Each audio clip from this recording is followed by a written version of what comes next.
Hello? What's up?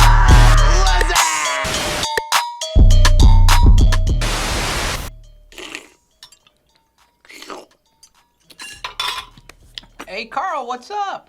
All right, welcome to Group Chat episode number 18, presented by Run Through a Wall, the best company on planet Earth. Today, in studio, we got Sam Taxwood to my right.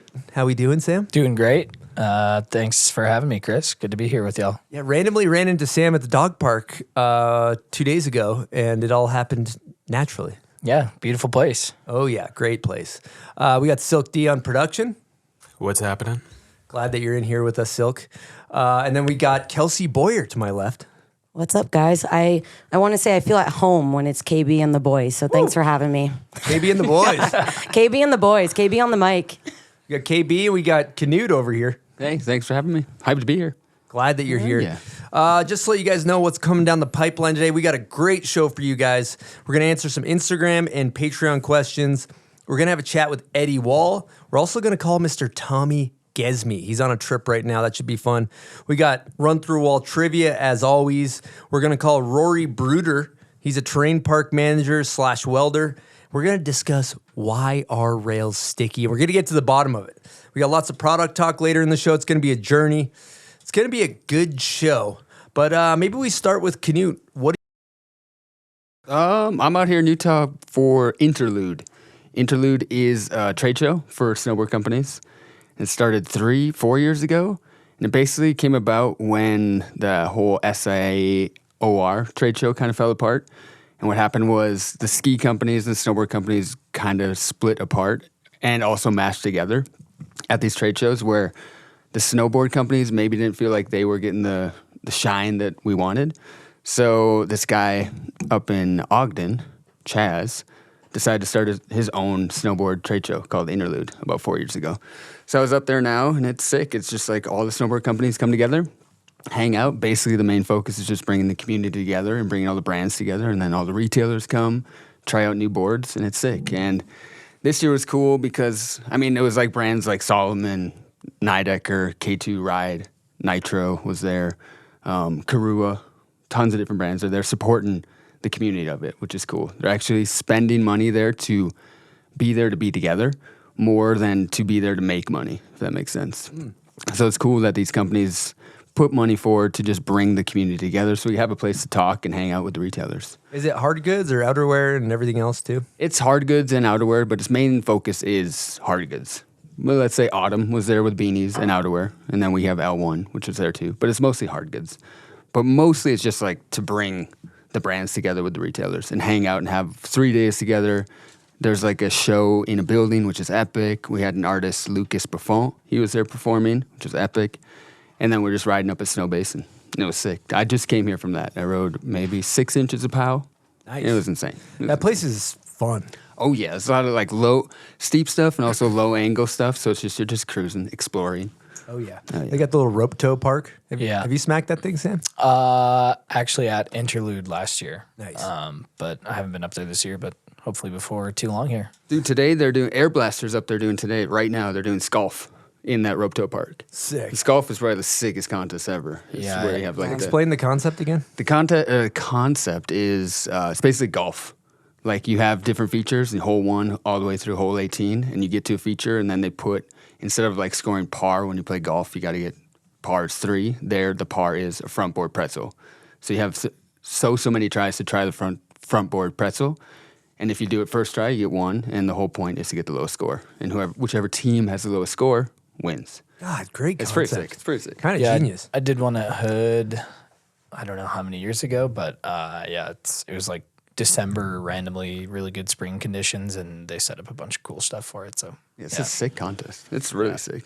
Amazing. Well, we're going to jump right into Run Through a Wall trivia here. Let's play the theme song. Here we go. Welcome to Run Through a Wall trivia.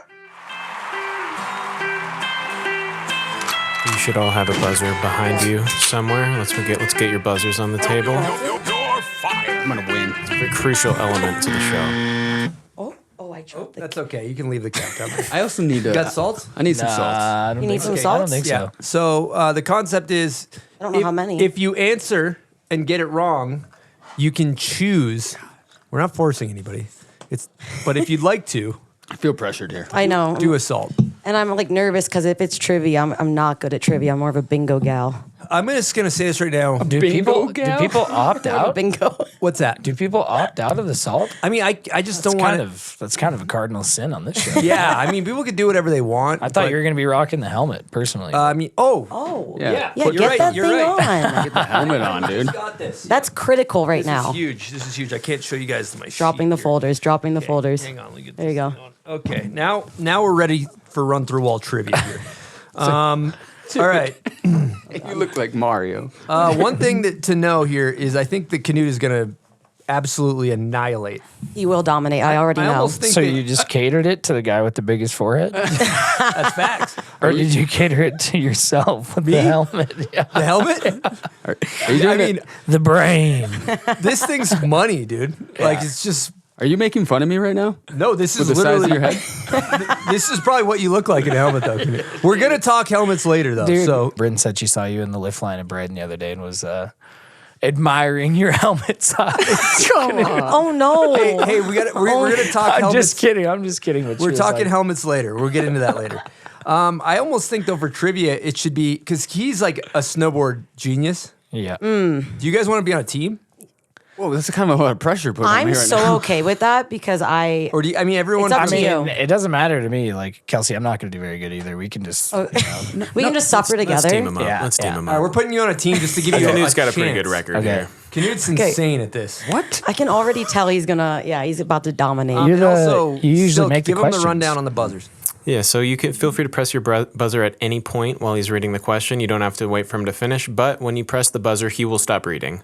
So you better be confident when you press it. What we found people do is they hit the buzzer as soon as I ask a question, and then I continue Yeah. reading, and they're just the first It pick. happened one time, so we had to nip that in the bud. Now we got Yeah. this rule. Okay. And I got a clear line of sight to all your buzzers. I'll be making sure first person to press it is Okay. the one that gets called on. Noted. Got it. Good luck. First question. Okay. What female snowboarder got a podium at natural selection after beating cancer? Kimi Fasani. That is correct. She's Kelsey a and lead. Sam hit the ground running. Come on. Okay, here we go. Name two brothers that started a glove company that was originally based in. Bjorn and Eric Linus. Correct. Wow. Company Celtec Gloves. Wow. What snowboarder has ollied the gigantic Big Bear set twice? Mikey LeBlanc. That's correct. He gets like 10 words in. All right, Sam, focus up on this one. When, yeah, this when is do we not hit looking the good smelling for me. salt? When you get it wrong. Oh. What run at Snowbird are you most likely to catch dead long on? Oh. Chips run. There we go. Good job. What's the score? Good job. That'd be bad if I It's all missed. tied up, 2-2. Oh, it's all tied up. Here we go. Big day. What female snowboarder landed 7 backside 1440 triple corks? Zoe Sinnott. Yeah. There you go. There you go. There you go, partner. Oh, Kenny. No Kenny, this is no not pressure. good. No pressure. We're still got a long way to go here. Okay, next question. What former pro snowboarder went on to become a rocket scientist? Andrew Crawford. Who Was that a first? tie? I was gonna go Knut. There will be a slow-mo replay on the screen, but I've never been wrong so far. So Oh, Can you, okay. can you I'm got gonna it? go Knut, Okay, yeah. follow-up question. Focus up. What snowboarder went to school for geology but would consider themselves Knut smarter again. than a rocket scientist? This is Griffin Griffin Siebert. That was me. Who got it? that was Knut again. God damn it. I need He's you so guys to be quick. faster on the buzzer. All Why? right. Like, how are you hitting Hey. that so fast? Hey, Sam, get ready. Look alive. What snowboarder is quoted saying, "I slept like shit" in a recent snowboard video? Gabe Ferguson and Brown. That's correct. Knights of the Brown Table. I would have had that too. Did you give that to him? You just want? Is that a simple wanted name? to- Yeah, right. He says I just would have watched the had movie. that. Compete. I just watched the Compete. movie. Okay. What is Eddie Wall's dad's name? Yeah, Sam. Just go for it. Eddie. That's correct. It's Eddie Wall. Eddie Wall's dad's name is Eddie Wall. Eddie Sr. and Eddie Jr. Oh, Did you actually know that, or was No, that a I guess? didn't. I didn't know that. but- Damn, nobody's Respect. fucking done it. I got to do assault if nobody gets it. That's so sick. Okay, next question. In the Minneapolis St. Paul Red Bull Heavy Medal, What female snowboarder won the overall?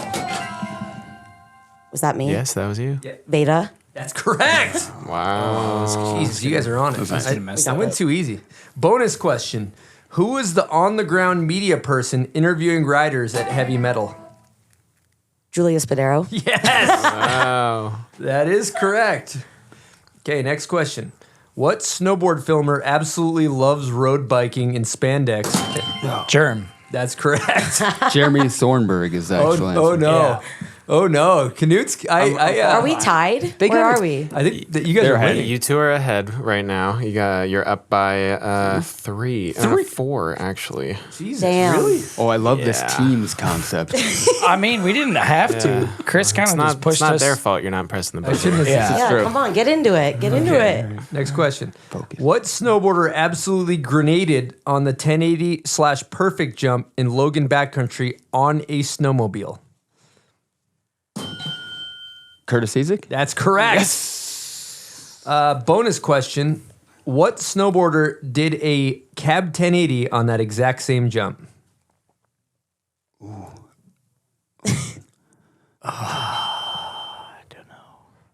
What do you got? Jakob Williamson. Very close, but that's Hampus? incorrect. Is it Hampus? All right, we got Nice. We got one solid. twitches. Actually, I don't think Hampus. I mean, Hampus definitely did it. I don't think Jakob did it. He didn't do it. Yeah, He did- okay. It was 50, You were in that video. Yeah, it was 50-50 in my head. Yeah. Okay. Last question. Who did a shirtless backside 900 up Grizzly Gulch? Jeremy Jones. Woo! Wow. That's it, Wow. folks. A winner. We Winner. survived. Go team. You guys Sam and Kelsey. smoked me. He's not going to count it. There's an asterisk next to that win. I guess we just got to do one. I know. I feel like I want to do one Yeah, because let's it's do part it. of the experience every time. Oh my That god. noise. We're back. Oh my god. It hit my throat. Let me see one of those, Sam. Oh Let me my hit- god. It literally. Oh yeah, buddy. It hit my tonsils. In a- I feel in a like good it way, hit my right? Want some of tonsils. this milk? In a good way. Yep. Milk? Yeah. I don't think It's always a good way. That was the hardest I've ever sniffed. That was insane. Ooh, feels good. Buddy. I love these things. He's Thanks, hooked. Knut. How many did you hit? They're available. An unlimited Are we amount. hitting more? Ooh, I'm just Or are we just cannot like OD rip- on I'm these. just hitting this whole one. His Bombhole.com. Bombhole.com. They're available. After Oh my. Boy, oh boy. after watching that Canada-USA hockey match. Oh, do you want to watch the game tonight? They're playing again. Oh, yeah. Yeah. Yeah, Thursday night. Is it tonight Thursday? Yeah, tonight's the USA Canada, I believe. Yep. Did you watch the first game though? Oh, yeah. I was hitting Insane. smelling salts while watching it. That's how hyped I was. Dude, we could do that. That's that could be commitment. us tonight. The amount of skill on the ice at that is unreal. Okay, let's hit a couple Instagram questions. We got a couple other things coming down the pipeline. Actually, you got Patreon questions, Silk? Let's see if you got something good in I there. think I do. Shout out to our Patreon members.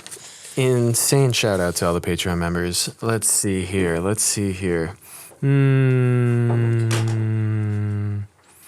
We're going to hit this first one from a Willie Stroker.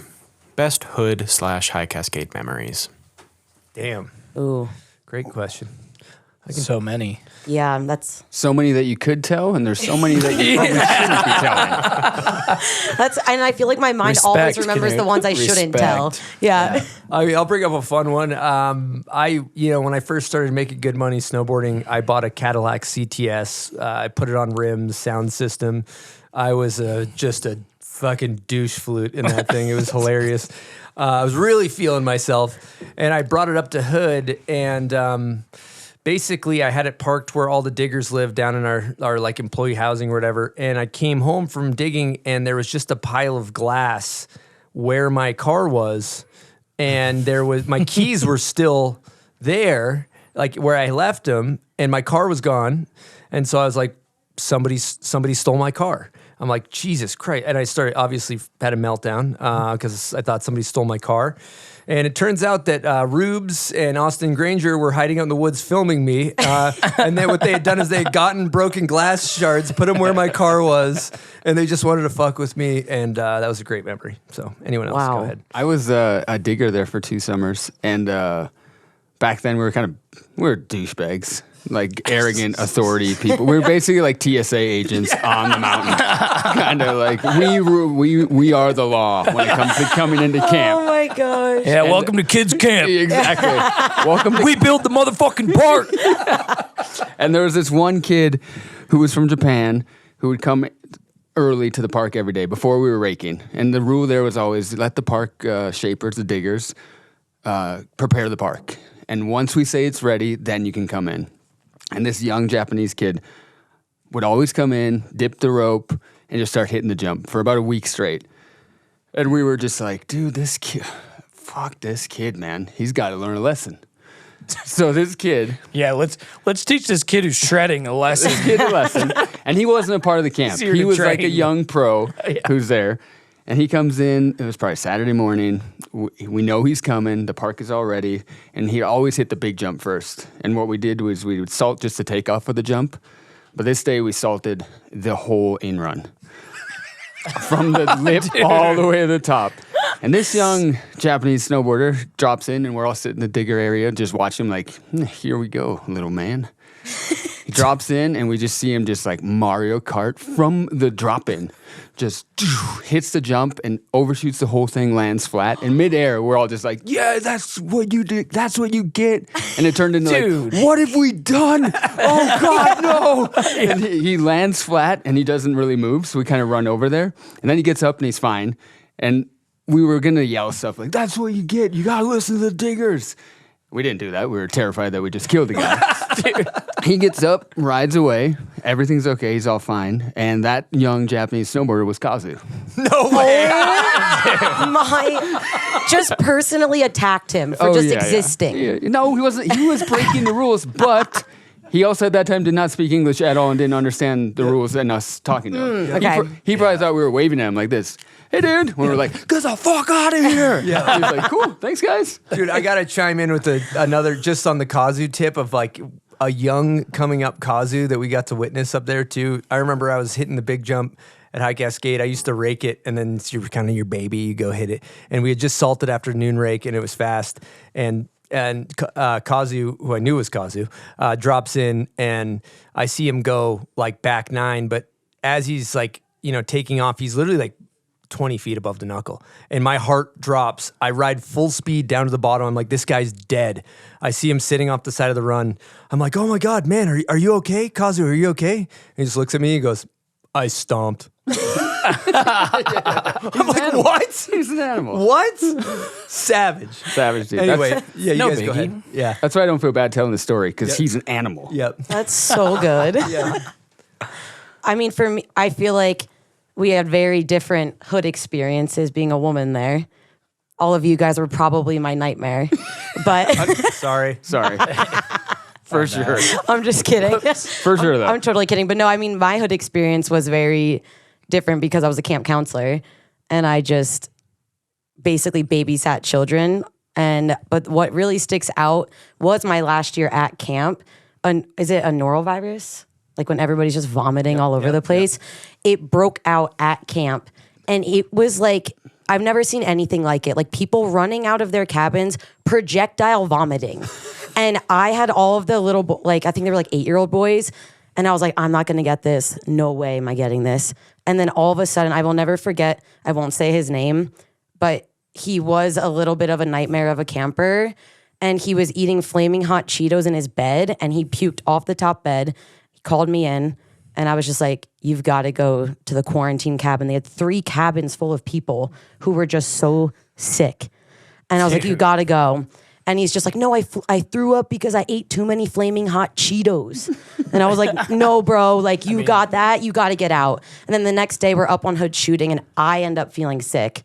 And I'm like, this is it. Like, I'm just going to toss myself off the mountain. Like, I don't want to get it. Ended up getting it. Had to be one of the only, myself and Jesse Paul were the only counselors that ended up getting it. Us and like 30 kids. And this one kid, I called him Old Man John, just walks up to me as I'm just like on my deathbed. And he's just like, Kelsey? I'm like, yeah, what's up? And he's like, I just shit my pants. And I'm like, no. Maybe you should go take care of that, dude. Yeah, I'm like, no, you didn't. Maybe like, you no. shouldn't be telling me. I'm like, you yeah. should be somewhere No. cleaning up. Dude, it was crazy. I'm like, I'm ill. Old man John is shitting his pants. And I'm just like, what do you want me to do about it? And then I basically like stormed out of the cabin, said, I will quit. Cody Lee was my boss. God bless his soul. I said, I will quit before I go back in that cabin. I'm sleeping in my bed. And then he ended up sleeping outside of the cabins in a hammock, and he ended up getting the virus, like getting the norovirus as well. And I was just like, that was it was out of a movie, but that was my like most memorable hood moment with the children. Yeah, the question was most memorable, not favorite, right? Just to be clear. You gotta choose your own moment. Okay. Oh, I'm so sorry. Just best. Oh, best. Oh, best. I thought it was memorable. Oh my God, that was not my best moment at all. Best memory. Best you know? memory. Oh, Yeah. My Kazu thing was not also Not my it. best memory. we're like, our favorite memory of hood is actually these very traumatizing things. Yep. Snacks, what you got, brother? I think I can't remember. It was maybe summer 16 up at Hood or something. We were doing. I think there was a Vans week, and Blake, myself, Arthur, and Jake Price, and I think Danimals. Can't remember who else. We had a bit of a crew, but we summited Hood at like 2 p.m. Pretty sketch. Oh my God. No ice axes or anything, but like we like rode all morning and then walked up there, and yeah, crushed a 6-pack on the top of Mount Hood. It's Catch a sunset? sick. Yeah. No, we rode down like I think at like 4 or something, and like Tommy and a bunch of the Adidas guys were like down in the park like shooting. But yeah, that's probably my most memorable moment up there for sure. Nice. And you dug up there, correct? Yeah, I did dig to ride for a couple of years, and then when I finally got a job, I separated my AC joint and then left and never went back. You went back. You went back with signature session. Yeah, I mean, I went back as a snowboarder, but I didn't go back as a digger. They all were talking mad shit on me because I left that summer, but I think I still needed to graduate high school and all that. So I was like, Do the things. Probably should graduate high Yeah. school before Yeah. digging. Diggers are scary though. Yeah, it was Yeah. You guys terrible. were scary. I was Dude, just. I'm embarrassed. We were dicks. Yeah, 100% you guys are assholes. 100% assholes. Dude, it was not. It was just. You know what it was like? What's the movie where all the kids are on the island? The book there. Lord of the Flies. It's Lord of the Flies. It's literally. It's not healthy. All right. Next topic here. I got to tee this up. We'll just get right into it here.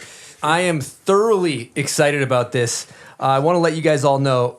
We're doing a bomb hole employee USASA contest. So I'm forcing our staff to compete in USASA slopestyle. We got Holden, who's our social media manager. We got Danny, who's e-com and shipping. Jules is our GM. And then Silk D, our producer editor. Those are our 4 employees. And basically, we're putting up $500. They're all going to enter open class. And there's a lot on the line here. There's a lot of clout. We're going to do a framed portrait of the winner on the wall. We're also going to film this and edit it as if you're watching X Games. So, you know, we're going to have Luke G is going to be on the ground with the mic. He's going to be doing interviews. You know, we're here. We're at the USASA bomb hole competition. And then we're going to throw to like pre-package, you know, what's the vibe? You know, like how many years have you snowboarded? What's your mentality going into this, right? And then we're going to have some course previews. We're going to have graphics. And then we're going to send all of the runs to Todd Richards to narrate. So Richards will be narrating their slopestyle runs. And it's going to just be a thing of beauty. And I don't know. Let's see how these guys are feeling about it. We got Jules in the doggy door here. We got Silk. Silk, why don't we start with you? What's your mentality heading into this? I'm not worried about it. Oh, you're not? No. Okay. I'm not worried about it. Yeah, are you excited? No. Or I'm excited to go because I think it's going to be absolutely hilarious. But I'm not worried about it. Is this Okay. I do is it not at think Woodward? It's I at do not Woodward, think I'll yeah. be winning, but I'm still not worried about it. yeah, who's your picks? Who do you? So you're not betting on yourself here. No, not betting on myself. I think that'd be a foolish bet. I think Danny has what it takes, but I don't think he's going to pull it off. Yep. He just crumbles. Yeah, he like you should see him putting in golf. It's from everything he's on I've him too. heard, it's just not going to happen. I think he's got what it takes. I think honestly, Jules might have it because I feel like Holden's going to crumble too. There's a lot of pressure. Yep. And I'm just kind of coasting, trying to get like third maybe. Hoping for somebody to fall, grab a third. Yeah. We're just gonna put a run down. Okay, Jules. I think that's classic silk nonchalance. I, for one, wouldn't put money on myself per se. I'm a little nervioso, not much of a competitor, but I have a pretty safe angle because my whole thing is like, yeah, I'm the only girl, but I want to compete against the boys because it's just, I need to prove myself, and you know, it's just a toxic work environment, and so like it sucks being with these guys all the time. I need to stick it to them. Yep. But then if I lose, I can like just pull the angle of like, okay, well, I'm a girl, so you guys are obviously sexist. Yeah, my center of gravity is literally different. So, and you're with the boys, but it's definitely creating a rift in the environment. A lot of hostility. A lot of hostility. Questions. Last slope style. When's the last time you lined up for a slope style contest, Jules? I've never done that. Like I said, not much of a competitor. Well, and Jules, I also want to know, like, what's the biggest spin you have on a jump? Like I did do a 7 once by accident. I'm not even lying, but I didn't land it. I'll actually pull up those videos. They're on my Facebook. Okay. Landed just a 3, just a clean back 3. But like, what are your go-tos? Front lip? You got front lip all day. Yeah, I mean, I'm not gonna like do like I've done tricks when I cared about snowboarding. Like there was a time in my life. It's been a while. You got them. Still. Been a while. What about you? I'm kind of same vibe. Used to do tricks, not so much anymore. We'll throw up a backboard, we'll throw up a front lip. You know, we might land fakie, but jump. We'll be lucky to get a 180. Probably going to be sticking to some grabs. Thinking Indy, maybe a melon, maybe a tail. I love it. And we have we got Danny's. Danny's here. Danny's kind of Danny's to lose here. He's got the biggest skill set. Danny, what's your mentality going into this thing? Unlike my coworkers, I'm a competitor. I'm coming for blood.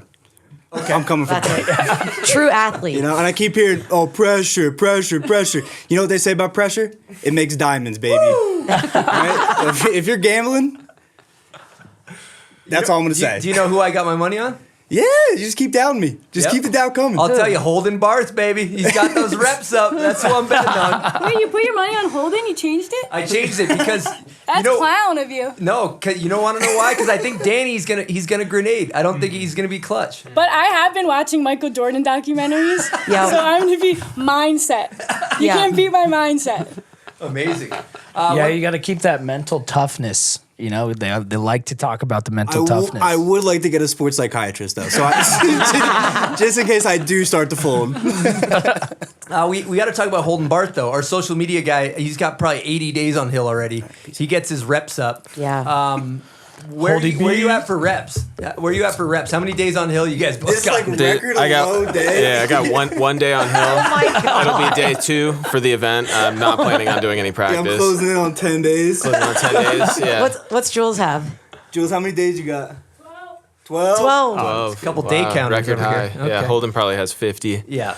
Holden's got those reps up. He's prepared. He's Back ready. against the wall. That's when I perform, you know? See, you don't want to do too many reps, though. That's the last thing you want to do is too many reps. Yeah. What do you guys think? You guys got any thoughts on this event? I think the event is sick. I wonder why you're not in it. Yeah, I have that's to be kind at of Snow Because League. he's a professional. No, well, first He was not allowed. I don't think not he's allowed. ever. I don't think Chris. Have you ever done a slopestyle contest in your life? I did USASA's grown up. Did you get top 10 in them? Oh yeah, Really? yeah. Switchback 5. You ever front go to set. nationals? No, dude, I was You in the didn't make Green Mountain nationals? Dude, you got to realize Green Mountain Series. Who I was competing. Do you know who goes to Stratton Mountain School? Is insane. I had Michael Goldschmidt. I had Luke Matrani. I had freaking Danny Davis would pop in there. There's like Louis Vito. Like trying to make nationals when you're against all these pipe contest kids. I wasn't good enough. That's why I did rails. I went to nationals. Naming the Olympians. Yeah, Knut and I made nationals for sure. I competed against Sage, Chase Josie, all the fucking dogs, dude. Come on now. Got to get those numbers up. USASA points, I dog. smoked too much weed in high school. No, and, just and I kidding. got bad fundamentals. I do think it's sick though. The contest is sick, and it's really sick that you're showing shining light on USASA because they deserve more light. I believe. Well, that And we all came up through that. a good point. It's one Yeah. of those things that, was they definitely Chris's do angle for deserve some more credit. He wasn't just trying to exploit our lack of talent. I think he wanted to exploit you guys and then just found a good way to do it. And it just like, USASA is a good angle. Sidebar here. I'm announcing Snow League, so that's why I can't be there. I would be there, and I was going to compete switch against them, and they didn't want me to do that. We didn't allow that. yeah, we were you keep avidly saying against that, that. but that's I would not- still. I was like, think Chris, can what's happen. your best switch trick or whatever? And you were like, Cab 9 probably. And I was like, okay. So have you ever even done a normal can't do it nine? regular. It's just not fair. Well, those are easier. I feel that. Sam, would you Whatever. agree? Kenny? Switch is easier. Switch is Or- easier. I or agree with Cap that. 9 for Okay, sure. Josh. Well, in that Okay, case, Josh. Chris, you can compete. So, But I think it's an awesome idea. It's sick. I know. I excited. want to compete. yeah, I'm saying, like, Can I you could do join? it with Nitro. You could just, like, get all the employees together. And because that way you have, like, you don't have to set up all the infrastructure. It's already there. And they're in the bib with a bunch of 12-year-olds. It's amazing. Like, Yeah, I've judged a USASA contest, and yeah, I think something like this would be super fun because the kids, one, will love it. Oh, yeah. 2, you'll have good energy and a good time, and 3, yeah, let's see what everyone's got. Absolutely. And It'd be hilarious. sidebar, I'm proud of you guys for being kind of vulnerable and putting yourself out there. I know there's a lot of hesitation. It wasn't met with a lot of enthusiasm. Oh, it wasn't. It wasn't. When is the showdown? 2 weeks. It's on March 7th. I'll be there. Oh, Woodward Park City. I will be there. Fire. that's gonna be sick. Get a Now crowd. I want to Get a judge crowd it. going. Okay, bombhole people. For those of you who don't know, the Uninvited is headed back to Europe for round 2, and this time they're leveling up in a major way. Last year's first ever Euro qualifier was a massive success. Over 60 riders threw down for an all expenses paid trip to the Uninvited Invitational. It was such a banger, they decided to step it up this year, say goodbye to the qualifier, and hello to the Uninvited Euro Open, presented by Union Binding Co. and Capita Snowboards.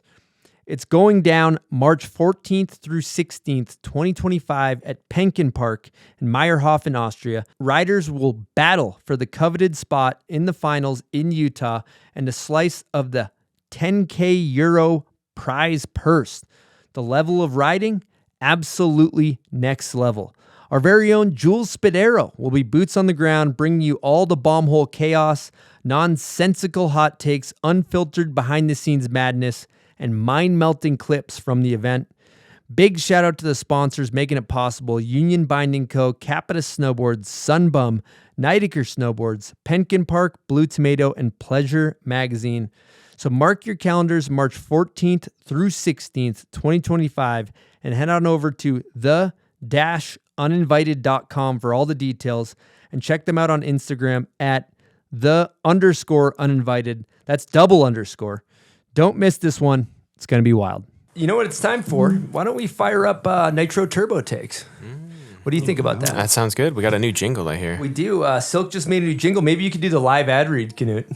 Oh Yeah. God. Yep, There's let's also do an it. ad read in Do it. there, so you can kind of talk at the same time. Make Well, I'll mute confusing. it. I'll mute it. What's happening? I'm doing a live ad. All right, here we Yeah, go. here we go. I'll play What's it. up, guys? It's Knut Eliassen. Here Yeah, we go. you prep your voice. Welcome to Nitro Turbo Takes. Presented by Nitro Snowboards. These questions are submitted by Knut Eliassen. Nitro Snowboards. Okay, go Nitro ahead. Snowboards is a snowboard company by snowboarders for snowboarders. It's founded 30 years ago. The guy who started it still makes the boards, and we sponsor over 45 pro riders. So if you want to support a company that supports snowboarding and supports the people of snowboarding, then go to your local snowboard shop and buy a Nitro snowboard. Wow. Damn, that That's was good. good. Wow, let's give him a round of applause. good. We gonna should get an steal- air horn for that, Dude, I'm going to honestly. steal that, and that's just going to be the ad read That's for good. Turbo Takes now. Yeah, that was really good. Make my life a little easier. I mean, I believe it. It's true. So, Knut came up with these questions, but Silk's going to Yeah, ask them. Knut came up with these and then sent them to us. I will read them. I made them on the chairlift this morning while riding powder. All right, so Knut wrote all these. First question is for Knut. Why are you so handsome? I am so handsome because I have Norwegian genes in me, and Norwegian people are very attractive. And thanks to my father for being from Norway, meeting my mother from the U.S., who is also Norwegian, mixing those two together created the spawn of me, a specimen of human. That question was not in there. I just threw it in there, and he just rolled with it. So there we go. This one's for everybody. Ride fast or ride slow? Slow. I like riding slow. Fast. Fast. I'm East Coast style. Slow. You hit every little undulation. You watch your buddy go off it. You kind of freaking terrorize the whole mountain. It just takes a little longer. I like it. Kelsey, Instagram or TikTok? Oh, Instagram. I don't even have TikTok. Wow, controversial. Sam, favorite trick you've ever filmed? I don't know. Lots of them. We need one. Yeah, kind of dodging. Fuck. I mean, I can roll through a few. You got your landline front board ender, I believe, on that triple kink, or you got the giant back 7 from Brown. What else? I mean, there's a lot of heat. It's just one of those things where you kind of just like move on once you once you do it. You know, you're like, and then if you've seen it a few times too, that also doesn't. Basically, just any backcountry clip. I'm usually pretty stoked. We need a single clip. Pyramid Gap. That was pretty scary. This year or last year? 2 years. 2 years ago. Yeah. Low snow, shitty snow. Yeah, May 18th, prime time. Wow. Yeah. Yep. Pushing June. Yeah. All right, this is for everybody. Chairlift or gondola? I like the chairlift. Also the chairlift. OG chairlift. Gondola. What about tram? Tramdula. Yeah, tram's chill too. All right, Knut, shop online or in store? Shop. I live in a town where there's no snowboard shop, so I shop online. But I shop from like a snowboard shop's online spot. So I think that's what people need to do. Just buy from a snowboard store, no matter if it's in your town or if it's online. But buy from a snowboard store, As opposed to? as opposed from Amazon. Okay, that's clarified. All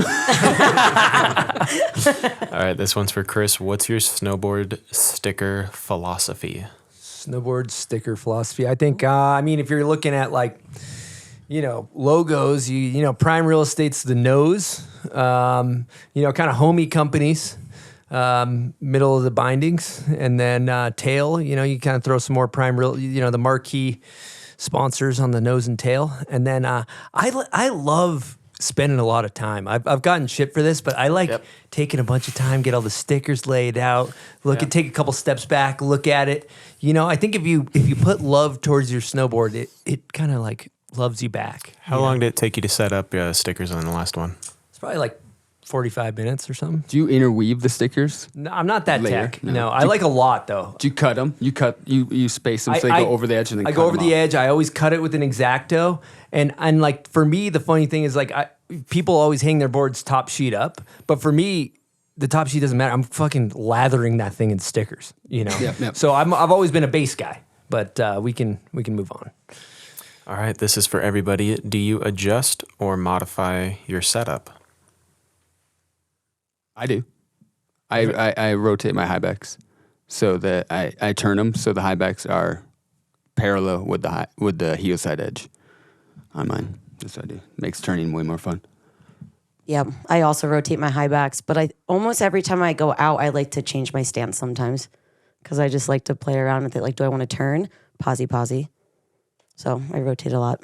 I adjust my bindings just a little bit. I scooch my heel cup towards the toe edge because my feet are so small, so I eliminate heel drag basically and just kind of center my boot on the board, and then that's basically it. It's a good tip. A lot of people don't do that. They don't adjust their heel cups because you're supposed to be centered over your board, and a lot of people don't adjust their heel cups. Yeah, it's a good thing for people to think about when they go in the shop and buy a new setup. You can talk to the people there, and they'll kind of show you how to like adjust the heel cup so your foot stays centered on the board. I run forward lean on my like all mountain powder boards. I run some clicks of that, but if I'm like kind of jibbing riding park, I run no forward lean. Do you go forward lean on both the same, or do you go forward lean on the back one? Do you ever mix with that? I have, yeah. After I talked to Dirksen, he came on the show. I think it's more on the front or more on the back. What is back. I think it's the back. Okay. I was doing that yesterday at Snow Basin. I was running these Karua boards and then posy style, and then put a lot of forward lean on the back. And it was sick. You could really drive a lot of power from your back leg turning. Cool. It was sick. Pro tip. Damn, that is a pro tip. Just learned something. Yep. What else we got, Silk? This is for Kelsey. How do we get more ladies into snowboarding? Ooh, deep. That's a deep question. I thought you could just answer this in one quick sentence. Yeah, I'm like, oh. Yes, okay. Like I feel a lot of responsibility right now. More ladies into snowboarding. I think it comes down to, creating like a safe space to do so. So it's like if you see a chick shredding, like, I don't know, like be open and inviting to that, because a lot of women, it is a male dominated sport. So it is a little intimidating to just get on out there on the slopes. But it's definitely, the needle's moving. All right. This one is for everybody. What is your favorite pocket snack for the mountain? Ooh. There's a Norwegian candy called Bilar, Bilar, and it's like a foam, like gummy kind of thing, and it's really good. And I have kids, so I always have mad Skittles and candy in my pocket. Oh, soda down. Soda Right down. under Oh, you. right below you. Soda down. God, you got excited when I said candy, huh, Chris? He's like, oh man. Where is it? Where is it? All the way out. Got so passionate about the sugar, he kicked it over. Yeah. I'm going through withdrawals. He's like, Skittles. Skittles. Shit. Yeah. Mine's chocolate covered almonds. Trying not to use much candy, but just like some OG Sour Patch Kids or something. Yeah, gummy bears. Yep. I don't know. Just all. Gummy bears? For real? You're sure. buying gummy bears? Yeah. Oh, okay. At least, I don't know. Yeah. Arbor? Yeah. Keep it simple, Got it. We're all just crushing candy. I mean, it's better than stopping and getting lunch, because then you go home. Yep. Don't stop. This question's for Sam. Was Spencer Schubert's 50-50 on the lift wire the trick of the year so far? Yeah, that was awesome. I think everybody watched that clip probably like 30 times. Yeah. Great work, Spencer. We'll give him it. Let's give it up. We're going to cover it again in heater clips, so we will cover this again. Yeah, that was like straight out of like Cool Boarders or some shit. Yeah, that was crazy. Yeah. All right, Kelsey, do you ride more front foot heavy or back foot heavy? Back foot heavy. My back leg's always tired. Yeah, same. Sam, when was the last time you did a 1080? Yeah, the last time I did a 1080 was at Woodward Park City last spring, kind of right around the ladies event, the Uninvited. Where'd it go? How many tries? Dude, first try for cab 10 and front 10. Yeah, you were on fire that day. You go nose grab on the cab 10? Yeah. What'd you do on the front 10? Tail grab. Ooh, mirror mode. Yeah. Butterscotch. Do you think that's easier? It is easier. Tail grab than like an Indy or... Yeah, it kind of feels like a cheater, like a cab 9 nose or switch tail or whatever. Yeah, like the cab 10 is the same thing. It's just pretty, it comes around quick. Comes around. All right, this question... I'll tell you. Yeah, me neither. Yeah, you definitely won't be seeing that at the USASA. I was hoping. We might. Silk I'm trying to soak up some Should we get a information. GoFundMe going for Silk's Road to Cab 10? Oh, yeah. Yes. Yeah. Go to Woodward, I don't chuck know what into the the airbag. money's going to help me. We'll pay for all the Training. the medical My afterwards. All right, this one's for Knut. How can people support the snowboard community and culture? I like how I ask myself these very hard-hitting, elaborate very sophisticated questions. Basically, like, I don't know. I think everyone here is like obsessed kind of with this topic or into this topic of it's important that people support snowboarding by first buying from brands that they like, looking into the brands, and if they like what they do, buy from them. Don't buy from something that you don't know. If you want to make a difference, look into the brands or the people behind the brands or the riders. And if you align with those, spend the money on that. And do it the right way where you spend it on, you don't try to, it's easy to say, it's harder to do. Like you tell people like, don't try to look for deals everywhere, but obviously you're going to look for deals. But if you can look for deals, but just try to buy stuff that aligns with what you like about snowboarding. And that's the biggest thing. And if you don't want to spend any money on snowboard gear or you already have gear, the best thing you do is just try to be involved with your local snowboard community if you really want to. And that could be from joining a club, helping coach your kids, teach your kids how to snowboard, buying subscriptions to magazines, anything like that, listening to Bomb Hole, just being proactive as an active user of the snowboard culture. That helps a ton. Great answer to the question that you asked yourself, Knut. I wrote that down in the car and I've rehearsed that answer about 35 times. So hopefully it comes out pretty nicely. It was smooth. I just want to come across as like someone who's like a super advocate for this, and everyone's like, "Wow, he loves it so much." It's rehearsed. It's rehearsed. It's all rehearsed. I actually didn't. I went on Grammarly and wrote it all out, and then I had AI say Chat. like, "Make this more professional and persuasive," and that's the answer that came Yeah, out. ChatGPT. All right, we have one more question. This is for everybody. What's the key to having a great POW day? The right board. You want a powder board. A can-do attitude. Yeah, nice, Sam. I'm gonna echo Sam's answer. Oh gosh. I mean, I was gonna say what Knut said, but I would say friends, a good crew that you trust and that you know you'll have fun with.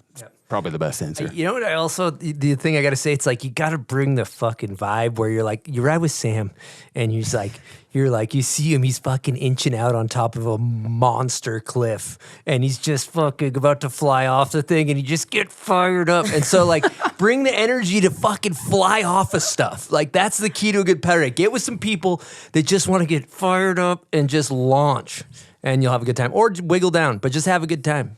That's it. Can-do attitude. Yeah, I like it. All right, that's it. That's Nitro Turbo Takes. I love it. It's been a good show so far. We're going to continue on, and we're going to call Mr. Tommy Gemse, who's on a street trip in Boston, and see if he picks up. Let's see what happens here, folks. Tonka Tom. Minnesota's finest, Mr. Thomas Gemse. Yellow. Thomas! How we doing? We're doing great. You're in the studio. We got Concrete, Sneaks, Silk, Kelsey Boyer, and Knut. What up, Tonka? Hi, Tommy. Hey, what up, gang? What's up, How brother? are we?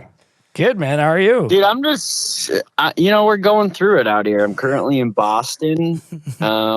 We've gotten kicked out of like 4 things today. Oh, that looks all right. We're currently on the scope right now. At the spot? Yeah, we're driving around. We're looking for stuff, but How many hours in the van today so far? Probably like 4. Solid day of snowboarding. Yep. You guys, But pretty classic. But no, actually, we've gotten kicked out of 3 things today. So it's a good day. yeah. Yeah, so things are looking up from here. How's the morale? How's the morale? It's been better, but it's been worse as well. Any tickets? Do you guys get ticketed today? Or just kicked out? Yeah, we have two citations so far. No. How much are they? Dude. Not even kidding. $250 each. What the fuck? Like I am not even kidding. Riley got one and Savannah got one. Oh. Damn. It's all in the van. Oh. G shit is not hyped. G shit. Dude. Who's in the van? Who's in the van? Right now, our car is Eric Hoffman on the photos. Woo. And Riley behind the wheel. Robbie's sitting shotgun, and I'm in the back seat. Woo. And we're crawling around Boston, Massachusetts. How much snow? But yeah, no joke. We did get 2 citations. This person's driving with their trunk open. Anything goes in Boston. Yeah, Boston it's where you want to be. They're known for being nice. Yeah. Pretty nice kind people people out there. there. Yeah, everyone's been really cool. Super chill. Super welcoming. I'll be there tomorrow, brother. Maybe let's link. We just kind of realized that heavy metal's tomorrow here, right? It's Saturday, but Or Saturday? Yeah. Saturday. You gonna strap in, brother? At this point, that might be our best bet. It's the only spot. Only spot. You won't get a citation. Okay, Thomas, let's talk about what you're filming for here. Tee us up, because you guys are making another 686 vid, correct? We are, yeah, we're trying. We're doing our best out here, but no, I'm just kidding. Yeah, we are. It's been going really good. This one just, it's the way of the road, and it's been a little tough, but nothing we can't handle, Who's sitting on the heat? Everyone's kind of crushing Forrest and Cooper. Rob, Riley, Sav, your boy. We're doing good. We're doing good. Who's making this masterpiece? We got Colton Feldman filming. Oh, brother. So that's nice. The best there is. But yeah. I love it. Yeah, it's going to be sick. Tell me, how long have you guys been in Boston now? We got here, I think, on the 10th. So the 9th or 10th. Yeah. So, yeah, about a little over a week now. I heard it snowed, then it rained, and then when there was like 70-mile-per-hour winds. Oh, dude. Yeah, exactly. It rained all day. Yeah, but it snowed before it turned to rain, so it kind of, like, obviously, some areas are holding more snow than others, and some areas are pretty bad, pretty, like an ice rink. But if you find whatever's, like, kind of not touched has been okay. Was the storm a nor'easter? That's what they're saying, yeah. Dude, you caught the nor'easter, brother. I caught the nor'easter 2 years ago. We caught it, and yeah, it definitely was gale force winds following the rain, so that was nice. She comes in hot out there off the Great Lakes, brother. I got a question. Dude, how would you describe the general demeanor of the Bostonians that you've been running into? Pretty negative. Or no, maybe not. Actually, not even negative. Hostile? Very, very stubborn. True. Like, kind of out the gates, just like, you fucking kidding me, kid? And you're like, oh, God. Like, there's no reasoning with this person. Like, this ain't happening, I guess. Yeah, that Minnesota nice and that Boston fucking growl don't really meet in the middle, huh? No, not particularly, but you don't got that Boston bark. No, but no, it's been sick. Actually, really sick. Random fun fact. I went to a Rite Aid and I was buying all these jugs of water. Oh, look at that. Oh, there it is. We got eyes on a good one. Live from the field. Yeah. Yeah, we are live from the field. That's a good one. Live from the field. TPG. No, but this shit was actually so sick. Went to a Rite Aid buying a bunch of water jugs and like a scraper because we misplaced our like scraper for our car. Anyway, so I'm buying these jugs. And this guy I'm in like the snowboard stuff or whatever. This guy who works at Rite Aid's kind of looking at me, and then he's like, "Well, you guys just snowboarding over at like so and so?" And I was like, "Oh yeah, like that was my friend Cooper." Like, yeah. And he's like, "Oh, did you guys get it?" And I was like, "Yeah, you actually did." And then he's like, "What's your name?" And I was like, "Oh, I'm Tommy." And he goes, "You're fucking Tommy Gemse." And I was like, no.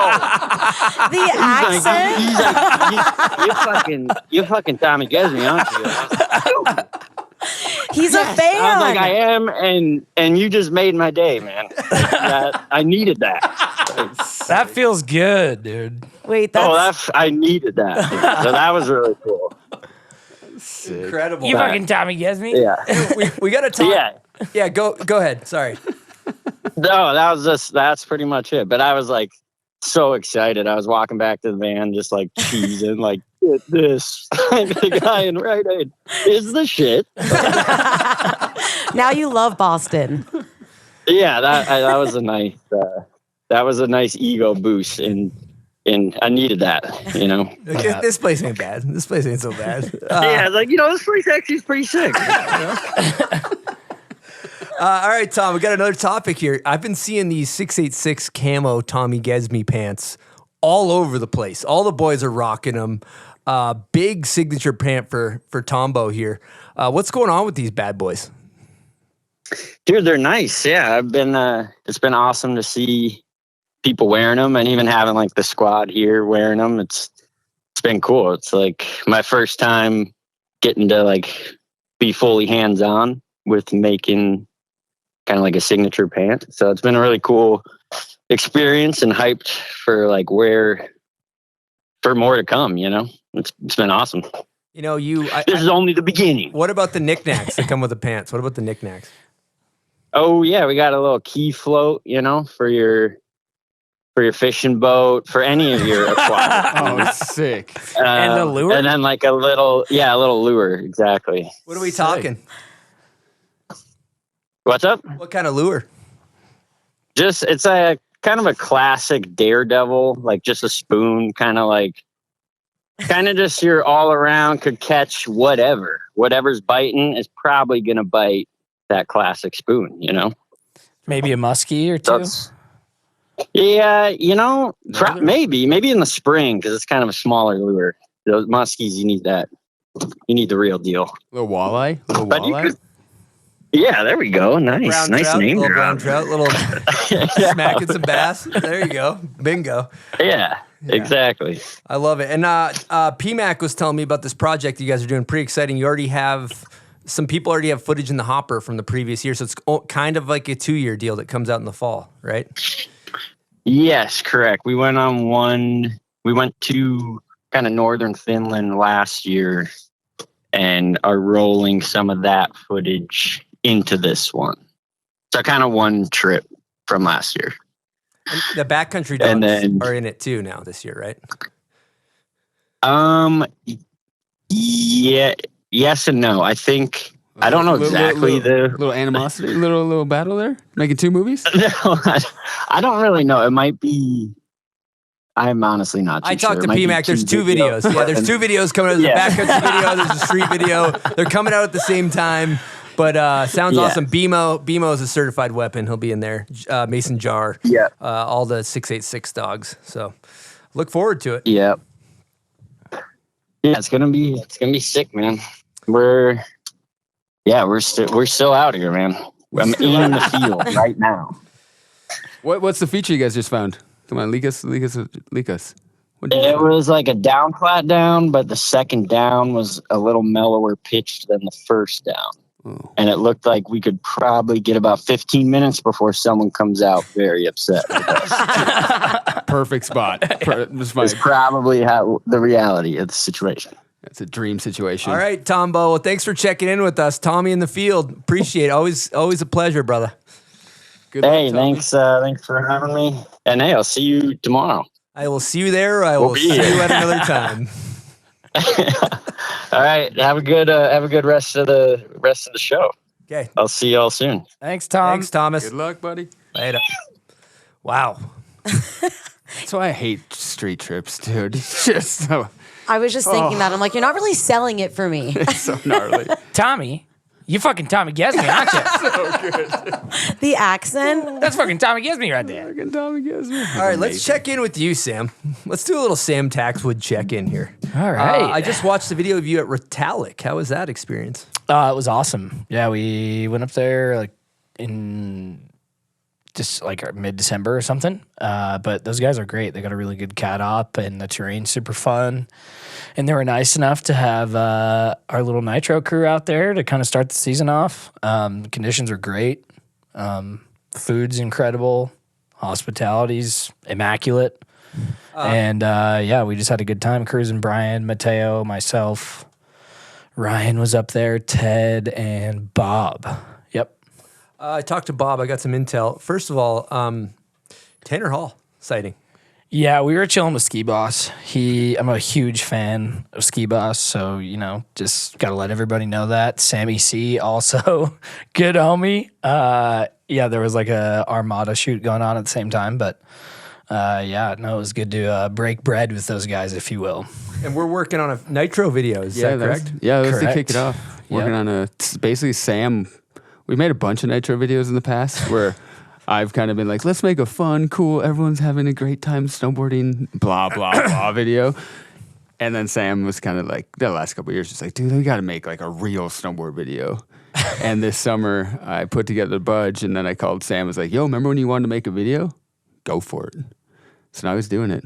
Yeah, a couple late nights with the bosses in Finland will kickstart a little video project. So, don't forget about those late nights with the bosses. It's true. They might come correct, I'm super appreciative of the opportunity, and we got a good squad out filming right now, and yeah, I think it should be a good one. Bob has a couple questions here. He said, ask Stacks about filming in Japan, the crazy kick out by the neighbors and getting 3 clips in one day. Oh yeah. Yeah, I don't know. We had a really productive trip to Japan. I have never really ridden like as much street out there as in the past. I always just rode PAL, but yeah, we rode street like majority of the trip, and we didn't really get kicked out of anything other than me climbing on the roof of this apartment building in a like kind of busy neighborhood. And yeah, the neighbors were they were really not stoked. They were asking me to get off the roof for like the 3 times that I hit it. 2 of the tries I absolutely ate shit, so they were all worried. While I'm like, they're like, all the homies are like, yeah, he's a professional. And then it's like, clips, fucking eat shit on the roof. Go back up there. I'm like, all right, guys, I'm fine. It's all good. I'm gonna go again. Eat shit again. Does he know what he's doing? And then I like made one, but the spot wasn't really like much. We would have needed to like really change up the spot. But yeah, just high buzz situation. But yeah, I think the crew collectively between the 2 squads I think we got 6 clips that day. It was good. Yeah, you guys were. But yeah, I ended up hitting 3 spots a day. Woo. Those are not the numbers Tommy's experiencing right now. No, but yeah, I feel like it's just luck of the draw, though. You know, sometimes it just do be like that, and you can't do much other than just Roll with the punches. you're along for the ride. You know. Yep. Sidebar, I remember being in Massachusetts on a street trip years ago, and I was like trying to talk the guy that ran the apartment complex. I'm like, man, we came all the way from Utah. You know, we know what we're doing. We're professionals. He stops me. He's like, you're not in Utah. You're in Somerville, Mass, and you can't do it here. I'm like, okay. Can't respond to that. I have another question here. It says, ask Sam about Google Maps, his Google Maps skills. Is he better at the natty scope or on the phone? Dude, yeah, fucking Google Earth drives me crazy. Yeah, I usually show up on trips kind of like with my eyes covered up, and then I'd get off the plane and you just fucking start cruising around in the van and have a look. But yeah, these days it's you gotta be. Explain that to people that don't know what you're talking about. So pre Google Maps, Google Earth, you would go on a trip and you would just drive around and go to known, you know, like maybe a known spot that someone has an address to, but you just kind of like look out the window of the van and you find spots you want to snowboard on.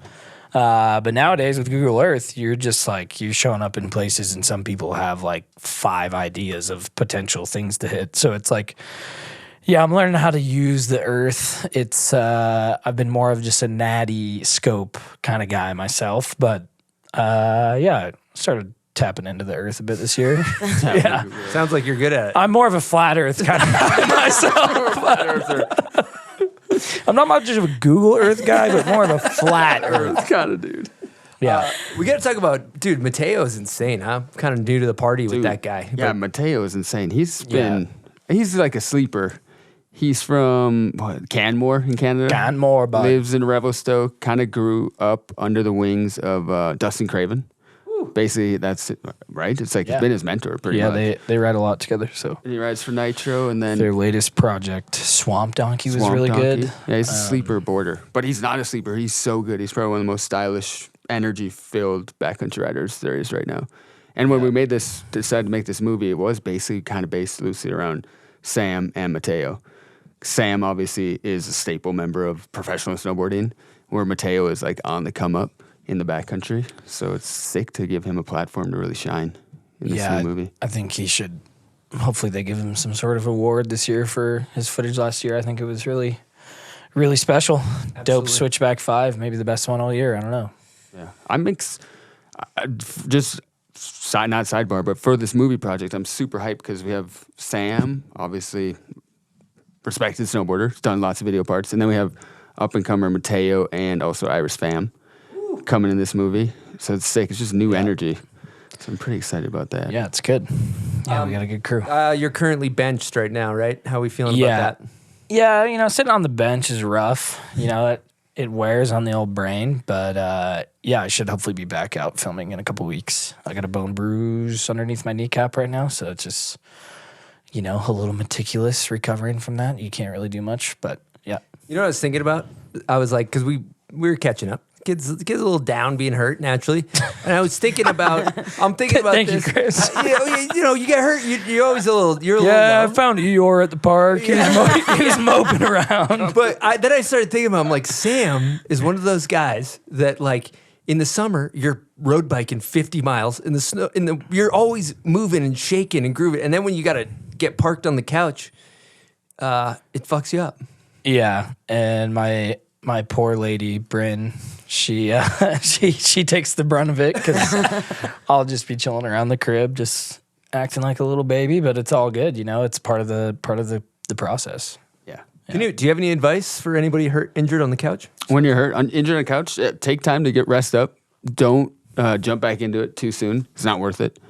Even though you feel the pressure of like whatever your boss or your peers being like, you got to do it, come back, we're waiting for you. But just take your time and get good before you jump back into it. I think that's the biggest advice. And then staying sane, pick up a hobby or actually think about how you could actually do a better job being a professional snowboarder. Ooh, okay. Take the time to do that and spend some time with your significant other if you got it. That's worth every fucking penny. Yep, 100%. Yeah, it's you just got to be able to like kind of move that energy wherever you can outside of focusing it on one thing, which I really struggle with personally, but I think everyone has their like crutch, I guess. And but yeah, it's like snowing outside too, and I'm just chilling at home, and I'm like, fuck, it would be nice to go snowboarding, go do my job. No, but it's all good. I hopefully will be back there quick. And also too, if you think about Bodie, he's like filmed entire parts in May. Yep. If you get hurt, you just might have to like push it a little longer. For sure.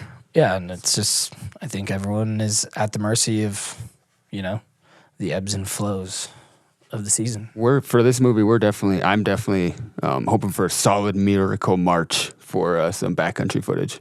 Yeah. That's just how it goes. Any standouts so far? Iris has been getting on some pretty beast spots. That's been cool to see. She's starting to just like, I don't know. She's pretty fearless out there. It's been rad to watch. But yeah, who else? Dominic is crushing it per usual. JMO's got some really good stuff. Nils Arvidsson's really been crushing it. He's been doing it for so long. He's so good. The whole squad's just dialed basically. It's been good. Quick rundown. It's Ted Borland's making it. Woo. He's filming and editing it. And then we got Dylan Ross up in Canada filming that stuff. A guy named Alex Pfeffer over in Europe filming Dominic. Yep.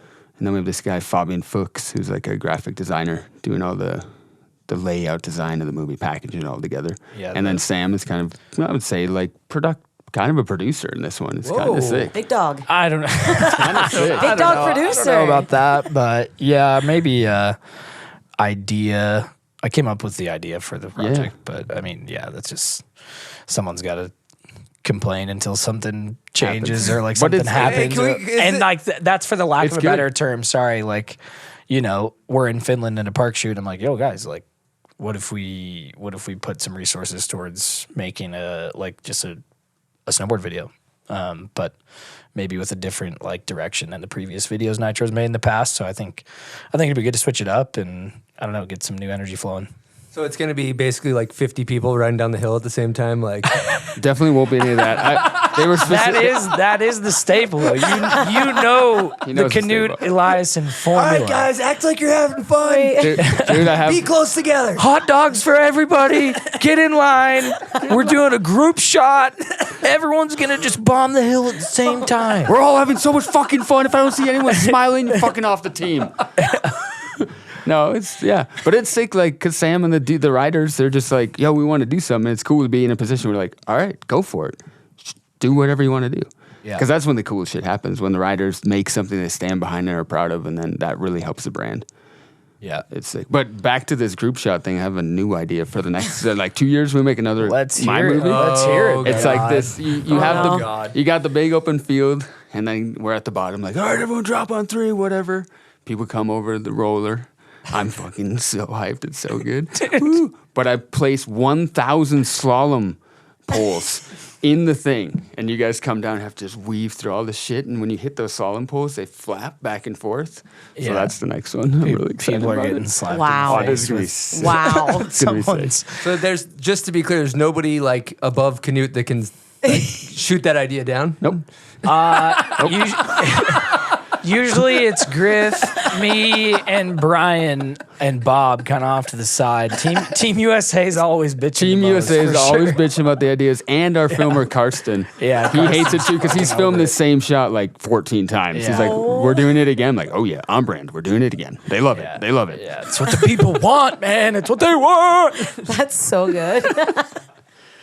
All right, guys, just to cue everybody in, we still got a lot of stuff left in the show. We are going to be calling Rory in a little bit. We're going to debunk why are rails sticky.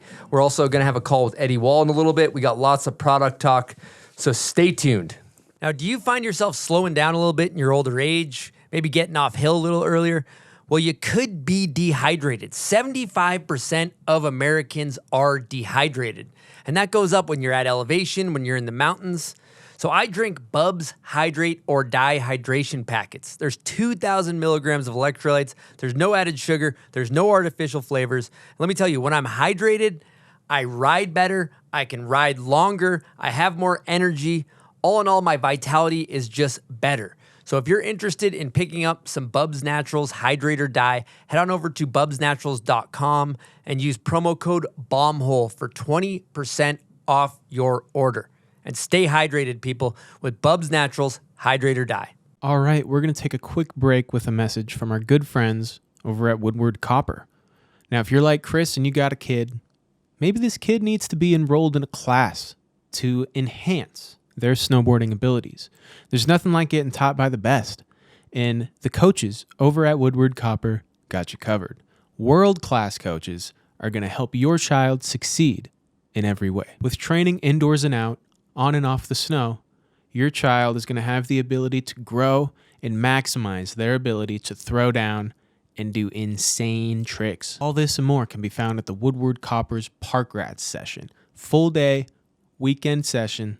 Get your kids some new tricks, maybe make some new friends. They're definitely going to make memories that'll last a lifetime. To learn more, head on over to coppercolorado.com. All right, people, big topic. We're talking huge. Why are rails sticky? And what's the solution? I went through the Instagram. We did a post. There was hundreds of comments. I want to preface this with, I think it's an environmental issue. Some resorts, the rails slide like butter. Some are sticky. And you might think this is a stupid topic if your resort, all the rails slide great. But we're going to get into some of the reasons, some of the theories. I kind of wrote down a synopsis of the theories of why the rails are sticky. I'm going to preface this too with like an experience I had. I was snowboarding the other day. I was at a park, sliding the rail. Everything was butter. Everything was totally smooth. It was perfect. Next day, same exact set of rails, same exact park. We're talking sandpaper. It wasn't moving. So I'm just scratching my head. Like, what's going on? Do we need to get a scientist on the line? How do we do this? So then we put the Instagram feeler out, and a lot of theories. I'm going to run you through a list of theories. We have temperature fluctuation. There's the classic comment, "You need more speed, dude." That one's good. I can assure you that you would die if you took more speed. It would just be a more violent catch. Waxing your snowboard, scrape or not scrape, is that a factor? Skiers with the double edges, is that causing it to be sticky because they are, they've doubled the edge. They're kind of sliding on the side. They're not as flat based. Humidity, is that a factor? Oxidation, the gauge of the steel, the amount of traffic on the rails, painting the top of the rails. And then a big one, which I think is the major topic, is the quality of snow/snowmaking. What's in the snow? What's the toxicity of the water in the snow? I think that's the biggest factor personally, but we happen to have Rory Bruder online. He's manager of Mountain Park Experience.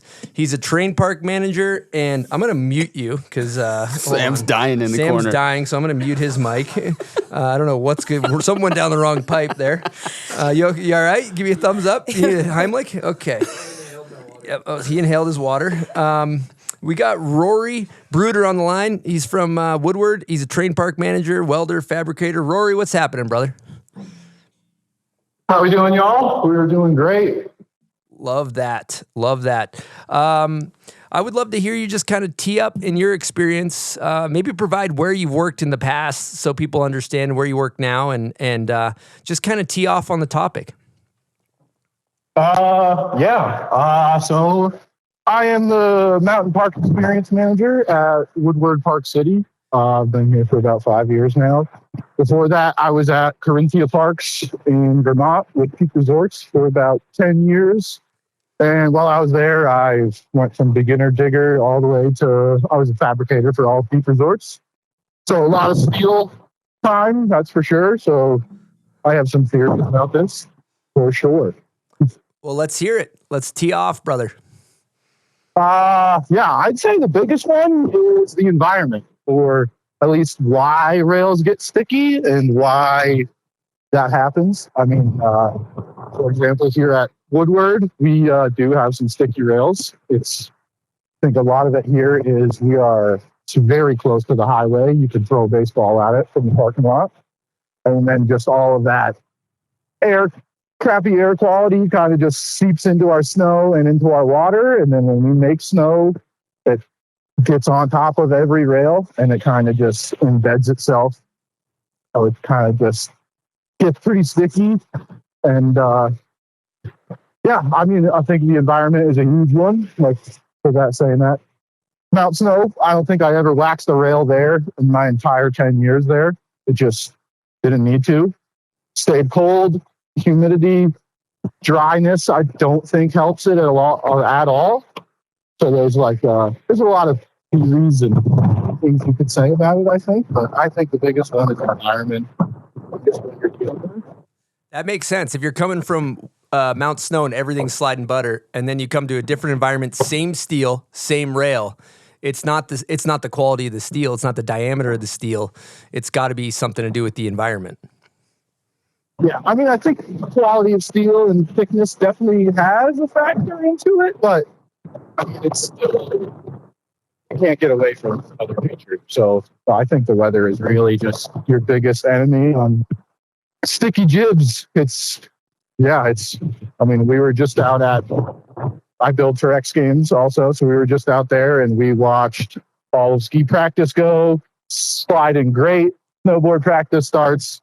15 minutes in, a low pressure came in and everything stuck right up. Like bad, like real, and you could watch it run by run. So I think like the weather and the environment is the biggest aspect for sticky rails. You were mentioning something you were doing with the hot wax at X Games. I'd love to hear you talk about that.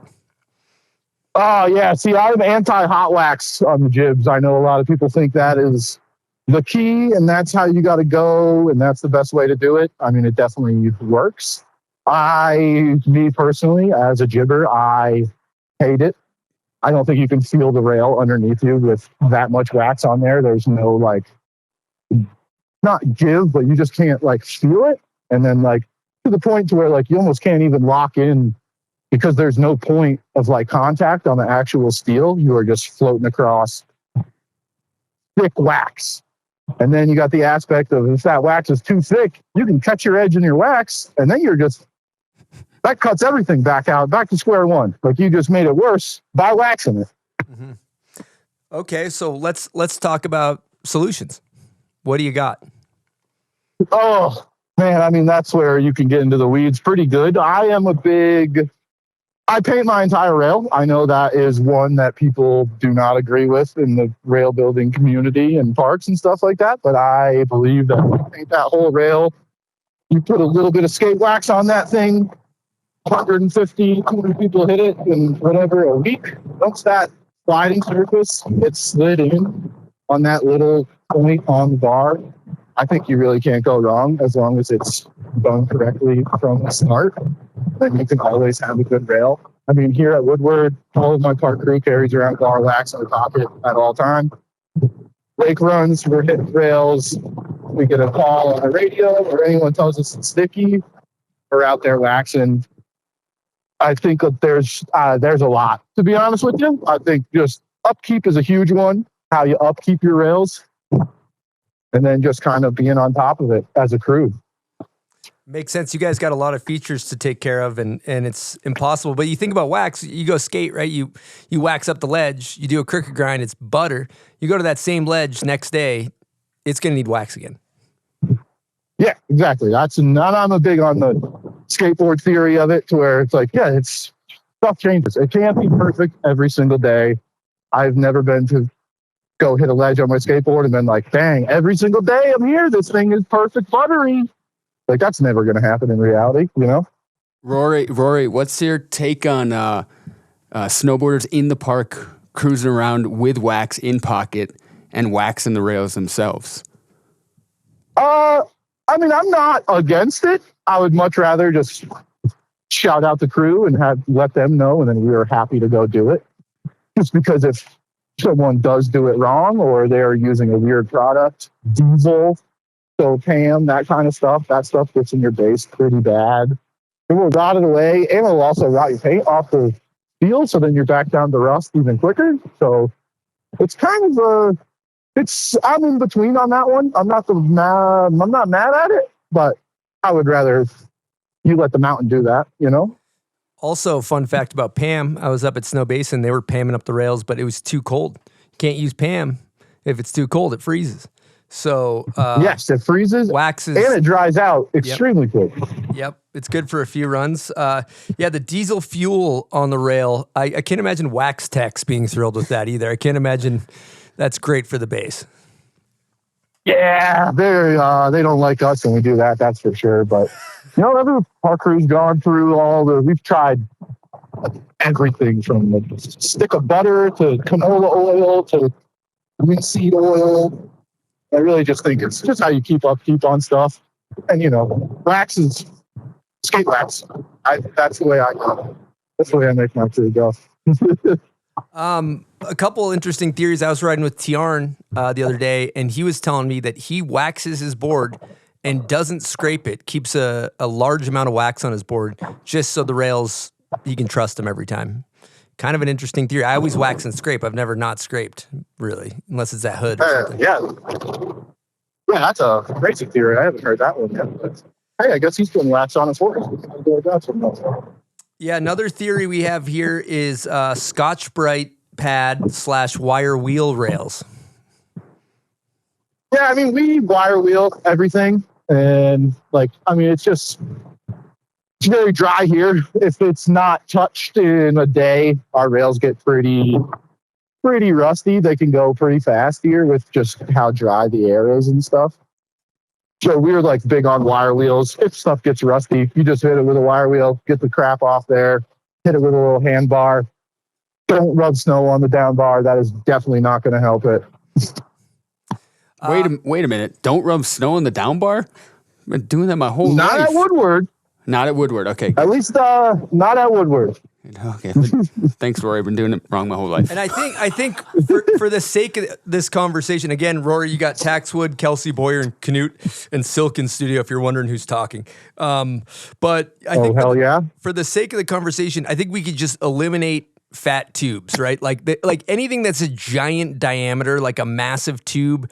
I think bigger surface area, it's going to fluctuate with heat, and if it hits the sun and if it's cold, the tubes are a little unpredictable. Let's just kind of keep this to a basic standard issue, 3-inch round bar that should be sliding like butter. You can usually trust a 3-inch round bar, right? I think that for the sake of the conversation, let's leave tubes and whatnot out of this, Yeah, I mean, I'm also on the theory, I was actually talking to Adam Mahler at Troll about this a little bit ago, that I think new steel isn't necessarily the best way to go for building jibs. I think something comes out of the ground with some rust on it for a few years and is pitted, always sides consistency better, just because it has less surface area from the metal to your base. And I think that's one thing that is that's where you can kind of get into the weeds about the tube stuff. But yes, I do agree on the bigger tubes, that kind of stuff. It's so much surface area, and they just hold heat from the sun so much that that thing will get sticky quick. Yep. And if you go back to the environment point, you have COP, where the rails don't slide very well. It's actually I'm gonna queue up a Marty Vachon comment that I thought was really good. He kind of queued this up. I'm gonna just read a couple comments here that I agree with. I don't have the Marty one, but this was a good one. Matt Dunn. For us at Pine Knob, hard water could be used in snowmaking, leaving calcium type layers on the rails. Lime and Scotch Brite takes the gunk right off. Park City area has tons of mines and dirt particles that come down from the snow. When leaving a similar calcium/crusty layer, riders bringing their own PAM and oil turns that sticky when dried, so please stop doing this. But I do think, if you think about the sticky places, you got COP, it's in a city, it's right there. The Park City Mountain Resort, same deal, mining water, particles in the air. Woodward, same deal, right next to the highway. I think that environment of where the park sits in relation to the quality of water is probably, in my opinion, the biggest factor. Yeah, I definitely think that's one of the main ones for sure. I mean, if you think about it, think about the spot up at Brighton. When was the last time that place has been waxed? Those rails have been sitting up there for years, Yep. Kind of hidden out in their own little zone. No snowmaking snow, just natural. They stay nice. They always slide. It's like, it's all just, they always slide good. And that's that 2.5-inch round bar, it's the standard. But yeah, I think the biggest is your environment and where you're at least from everything I've dealt with before and have done and building rails for a long time. So it's a never ending fight. So could you elaborate on the snow samples gentleman that you spoke with last winter? Oh, yes. Last winter, I believe it was last winter or the year before, this conversation has been coming up a lot on even just our Instagram channel and stuff like that. So we had a fellow reach out and he wanted to come actually take samples of our snow. So I think he did us, Brighton, and Park City, and he took it base and top of the chairlift to see and then filled water bottles, marked them all, labeled them all, and then let him sit in his garage and melt just to see what the water content looked like. And it was disgusting. It was brown, gunky, looked like he dumped a little bit of chocolate milk in there, kind of. Interesting. But that's just to actually show how bad the water really is around here. People don't really believe us that's is the snow and the water. But I mean, we have we're snowmaking here all the time. When snowmaking comes out, and we're like, usually you have to clean a filter about once every year. I think we're cleaning filters 5 times a year here. Damn. Wow. All right. Well, I feel like we've got some answers. Knut, do you feel like we got any answers? Kelsey? Yeah, I think that makes sense. It makes total sense because from my experience, it is, that Woodward area, sticky rails. Also Park City, same thing, in the same environment. Norway, where I am, fresh water, it's cold, it's always sliding. Mm-hmm. So I think that's the main thing. It's got to be. Yeah, I feel like I just learned a lot, honestly. Thank you for sharing that. I never really thought about it. Of course. And I think to complement the old steel kind of holding up better, not noticing hangups as much as kind of makes sense when you're hitting street spots. Like odds are that thing was built a long time ago and it could still be rusty, but it usually slides pretty damn good. I've never really had too much of an issue in the streets, and maybe that older steel is just kind of, but that kind of debunks everything because it's a city environment. I know it does. So that kind of throws everything out the window. It does. It for sure does, but it also maybe is tipping the hat to the, it's been weathered and sat. I don't know how to. Yeah, true. Well, as a fabricator too, Rory, you can probably speak to this, but I know that the quality of steel, like the steel that they used to build cars in the 70s and whatnot, was way more pure. And now the steel that we get is way more chemicals and toxic, and the steel is definitely, it's not as good as it was from the 70s, 80s. Our quality's been going down. Would you agree with that, Rory? Oh yeah, absolutely. It's crazy. I love working with some real old steel out of the ground. 20 years in the ground snowmaking pipe. That stuff is so nice to work with. It holds up great. Doesn't dink when you hit it with a hammer. Love it. What are you doing right now, brother? Oh, I'm standing outside. I was in the shop cutting up some steel, actually, working on some skull candy jibs. Nice. Nice. Rory, so you think skiers doing change-ups has nothing to do with it on the rail? Or is that... I don't know. Because I think, from everything I've learned, steel against steel makes steel harder. So in theory, that many more edges going over it should just make your sliding surface of where you want harder. So in theory, it would slide better. But I do think skiers with the double edges, because they run them things sharp, man. Holy crap, they're taking steel away. Well, the thing is like the other day I was riding with a skier. I saw him up at Woodward. Tom Wallace was up there filming, and I just hollered at him real quick. I'm like, "Hey, can you knock the stick off of these things for me?" And he goes, "I don't know what you're talking about. They're sliding perfect." And so I think that they also have a different experience. They're a little more on their edges, where we're more flat based. Is that I don't know much about Yeah, I think so for sure. Yeah. I mean, I definitely think they can come in on a little skirt on their sides and kind of lean into it way more and get more of their ski off of the rail, so it's less surface area touching. Yeah. And it's also the base. So I think base against steel. That's the biggest thing. Big surface area of snowboards, base material, that P-Tex. And the skiers just have edge, a little bit of P-Tex sometimes. Yeah. No, a lot less drag for the skis. That's why I think that pitted out metal works way better also, just because you're only touching a couple little points. Mm-hmm. You can't really notice it all, but they seem to slide a lot better. Fair enough. So the only solution is you just have to work harder every day to buff out these rails for us. Yeah, pretty much. Yeah. Thanks, dude. Yeah, we appreciate it, Rory. Yeah, we really do appreciate it. You know, you got to thank your park crew. Oh, that's what we're here for. Yeah. Yeah. Make sure you do that. One last thing I got to bring up that I want to hear your take on. That's interesting. At the 3M. Left a really interesting comment. He said, it's a mix of temp, humidity, rail prep, rust, etc. But there's some theories I've thought up about wax buildup on a feature could trap dust and dirt and air, causing you to slow down. Another thought was if the rail was smooth, the moisture between the board and the rail surface creates sort of suction. Think if there was a rail that was like a golf ball with dimples in it. And that's right. Like that's what I mean with the pitting on a steel. Yeah, so like, that's why you guys notch those ones, kind of, right? The notched, because the Rail Gardens rails that you have replicas have little notches in them. Is that the pitting you're talking about? Oh, no. I just literally mean old, like if you just take an old piece of steel, let it rust for like a year, it just pits out a tiny bit to where it kind of looks like that golf ball texture. And you get a little bit less surface tension on your rail from your base.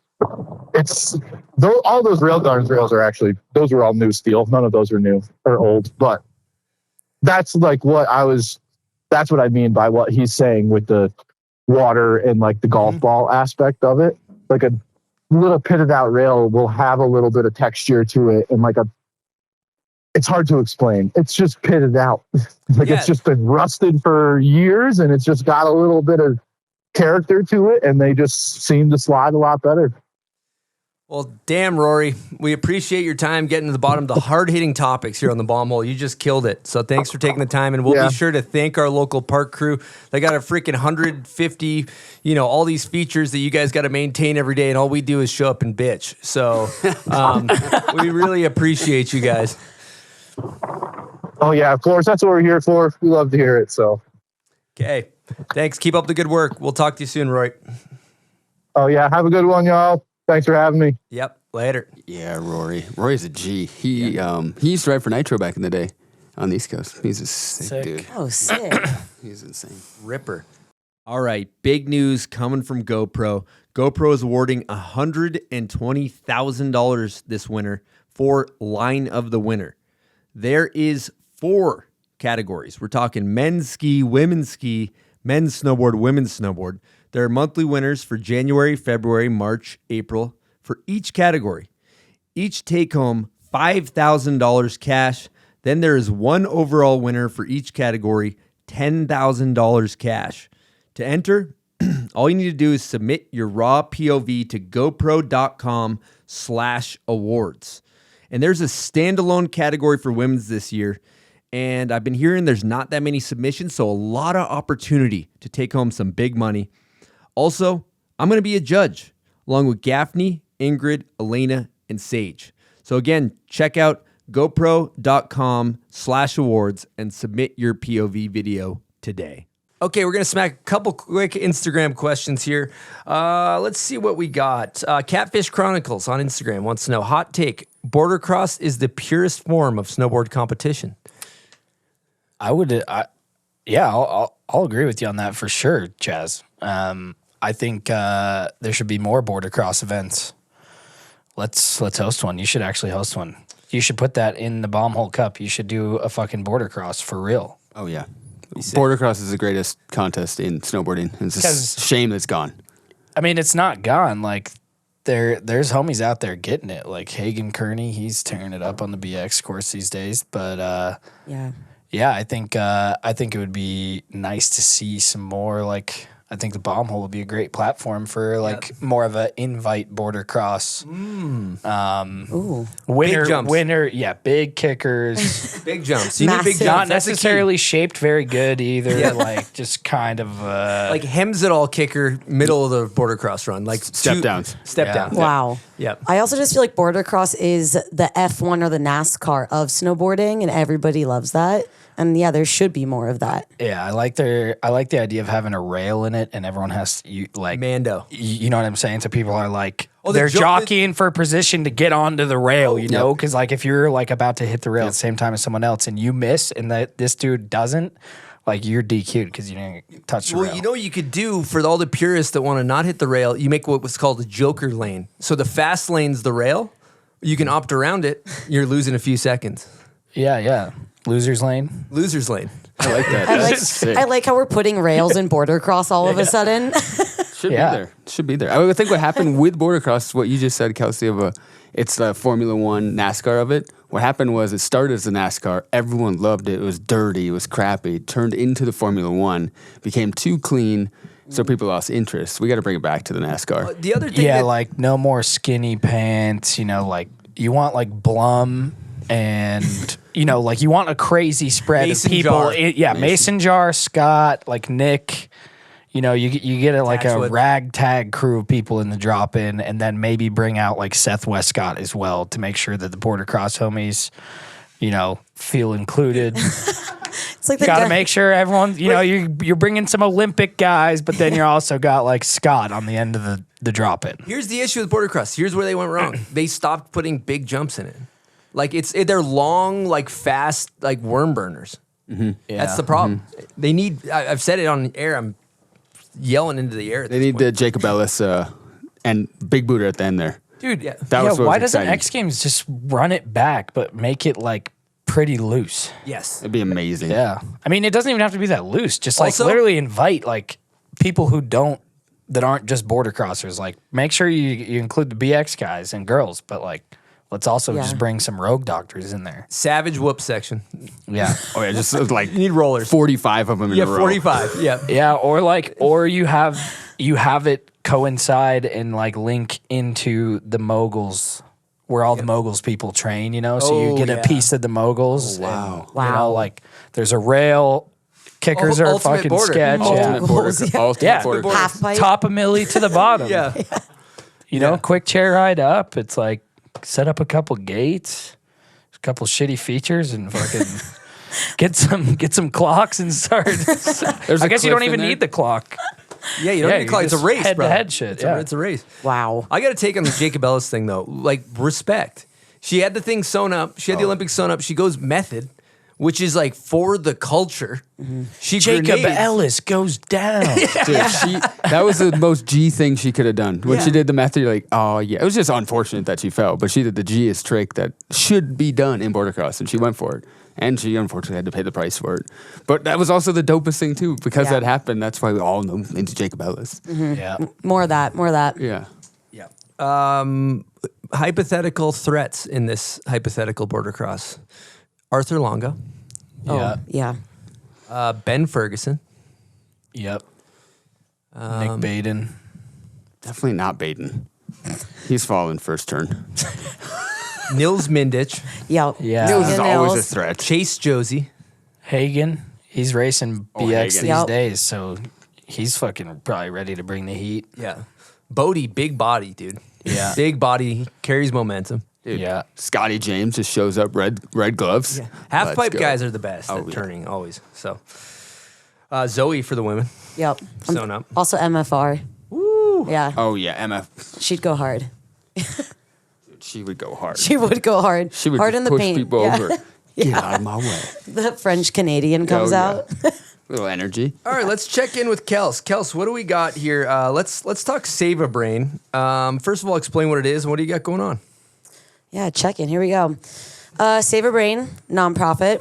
We focus on prevention and education of traumatic brain injuries and concussions. We have been a nonprofit now for May will mark our 5-year mark, which is, yeah, I know. I'm like, holy shit, we're still doing it. That's crazy. And yeah, March is Brain Injury Awareness Month. So obviously big month for us. And we like to do a virtual campaign so everybody can partake in it. There's, a lot of ways to get involved, but essentially for us, it is to break the stigma of these invisible injuries, create conversation, safe space to learn, and to fundraise money for our future programming. So a couple of the ways to get involved, you can create a peer-to-peer fundraiser. Use your voice, use your platform, share with your community, help us raise some money for helmets. Helmet Pledge, which is new this year. We worked with Dave Doman. Shouts out to Dave Doman. Yep, give him an airport. There we go.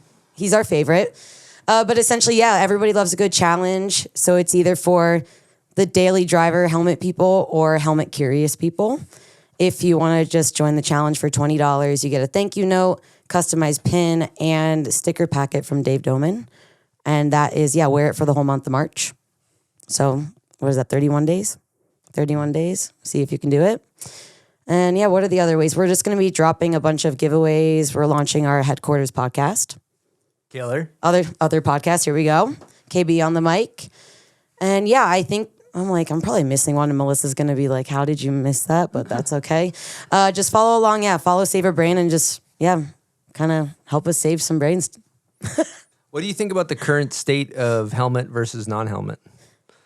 I mean, I feel like I get this a lot. People look at me as the helmet police when really I don't ever say a word about it. I'm always just like, you do you. Like, that's your decision. You decide every day to put your seatbelt on or not. It's kind of the same thing. But yeah, I mean, helmet or non-helmet, that is your personal decision. You get all the education, you know what could happen before or after. But for me, I'm just like, know what to do after, just in case. And that's your freedom to decide. Yeah. Interesting. There's I wonder if they're going to become mandatory in the future. I don't know. My favorite thing, obviously just internet trolls, if anybody who brings up anything helmets and you go into the comment section, it is just absolutely violent in there with words. Like people are, it's like they're nagging on people for not wearing helmets and vice versa. But yeah, I remember, I think one resort in Utah actually made helmets mandatory. It's up in Sundance Canyon, I think. I don't even know if that's a canyon, in Provo. But they, made helmets mandatory and people were up in arms about it. So I don't know if that's the full move, but I think just, you know what you're signing up for. Yeah, absolutely. It was an interesting conversation I had recently with a friend of mine who owns a lodge. We'll just keep it vague, but there was a guest there that had a really bad crash, really severe, and was wearing a helmet. And luckily, it potentially could have saved his life. And he called me and he's like, "What do you think if I was to make it mandatory at this lodge?" And I was like, I've always believed it's the rider's choice. I think you're gonna have a hard time with some, but it's also your choice as a person. So it's just it's a touchy subject. Oh, it is so touchy. People are so passionate about it. And obviously I love having the conversation where I'm like, devil's advocate, let me hear both sides. But yeah, I don't know. I don't know what is the right move or the wrong move, or if there is one. But yeah, I just believe in, of course everybody's going to want me to say, make it mandatory. But I don't know if that is the correct move. Yeah.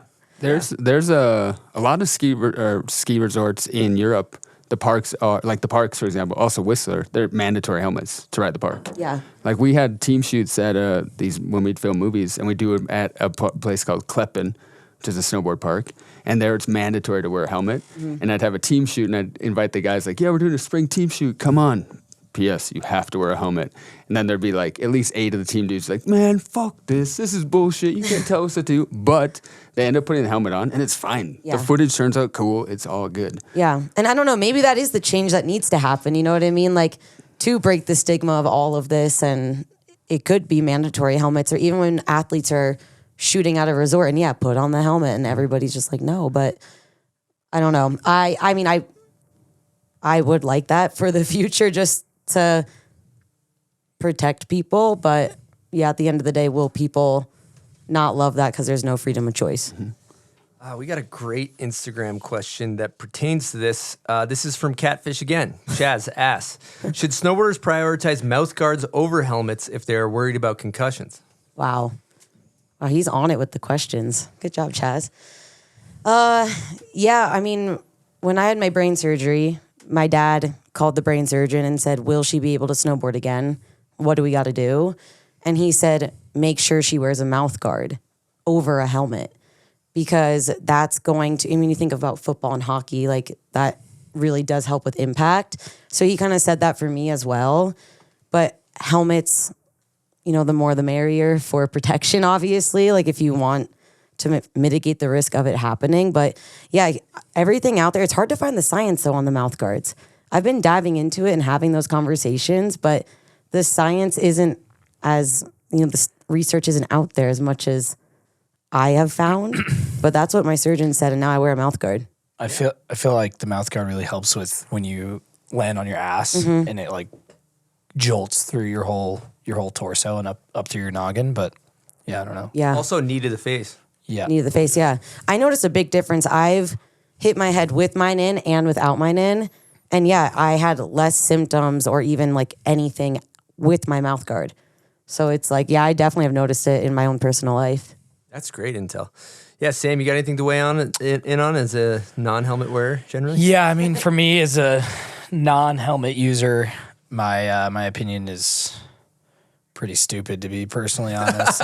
I just don't. I got nothing for us. You know? I would say I hate how I look when I wear it. Unfortunately, that's just like, yeah.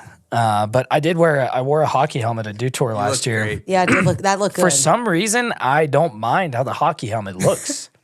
Like compared to the snowboard helmet, I'm like, dude, one looks like a fucking bobblehead, and then the other one looks like somebody's ready. You know, you're ready to go into like fuck some shit up. You know, so like, I don't know. I just after watching the hockey game the other night too, I'm like, I don't know. You know, like, can we slim down that like. Can we bring the helmet profile in and make it look more like almost sporty? You know, Ooh, I get that. That's you know, like because like no offense to anyone wearing a helmet out there, but like I just see footage of me wearing one, and I'm like, dude, I look like a fucking Barney. But Well, it's all about the fit of the helmet too. Like one that fits your head, what you have under, over it. This guy. yeah, you know, like yeah, that one's perfect. This one's money. That one's money. Yeah, I do like that.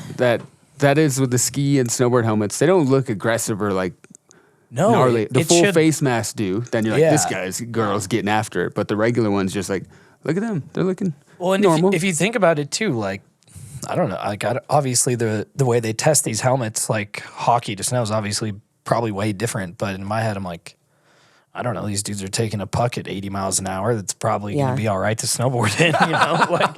like I don't know, like the science behind it all, but yeah. Well, Kelsey probably does. I was just gonna say, actually, like, it's crazy. I learned so much, even just chatting with people about this. But I interviewed the head engineer of the Virginia Tech helmet testing lab. Yeah. And yeah, they actually do test the helmets all the same, essentially for how they like scale the safety. But they studied Team US, or like the US ski and snowboard teams for impact.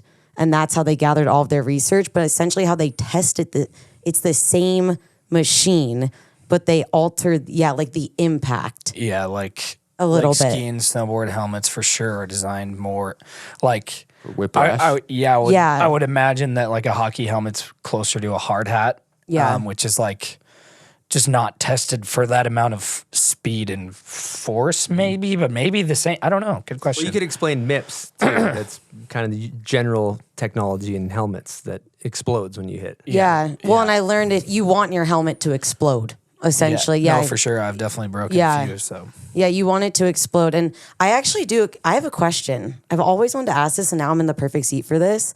Okay. We've always gotten like for the non-helmet, professional snowboarders, it's I either don't like how I look or I don't feel comfortable, or I take very calculated risk, so I don't feel like I need to wear one. Mm-hmm. Have you ever has that ever?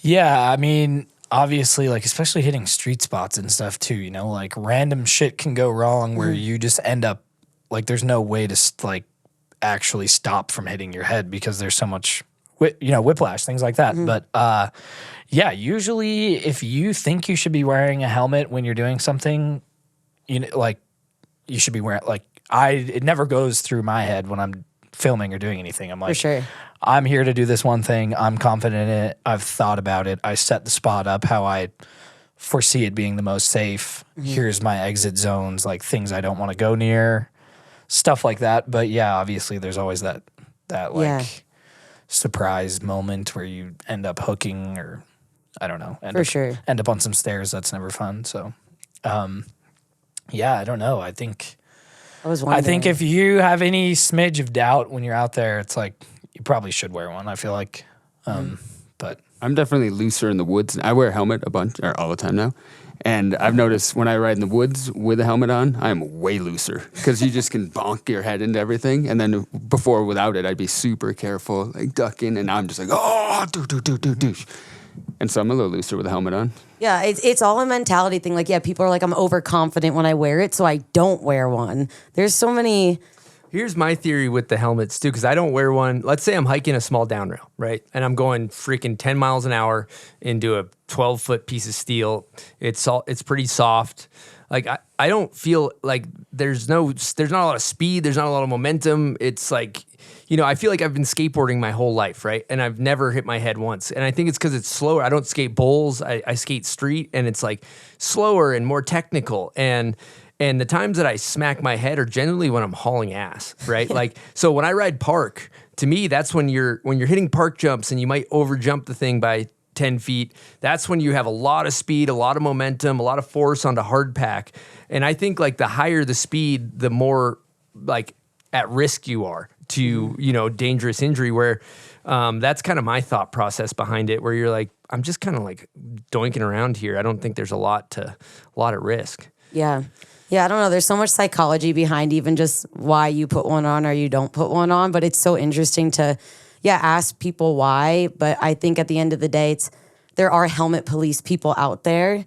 And I don't think that's the way to combat this at all. No. I think it's going to be a slow burn of a change, and that's okay. And the needle will move. But at the end of the day, it is what it is. And that's their own personal decision. So let them live their life. And, if and when it does happen, like that's their decision, and at least just protect yourself. Yeah, I started wearing a helmet when I had a kid.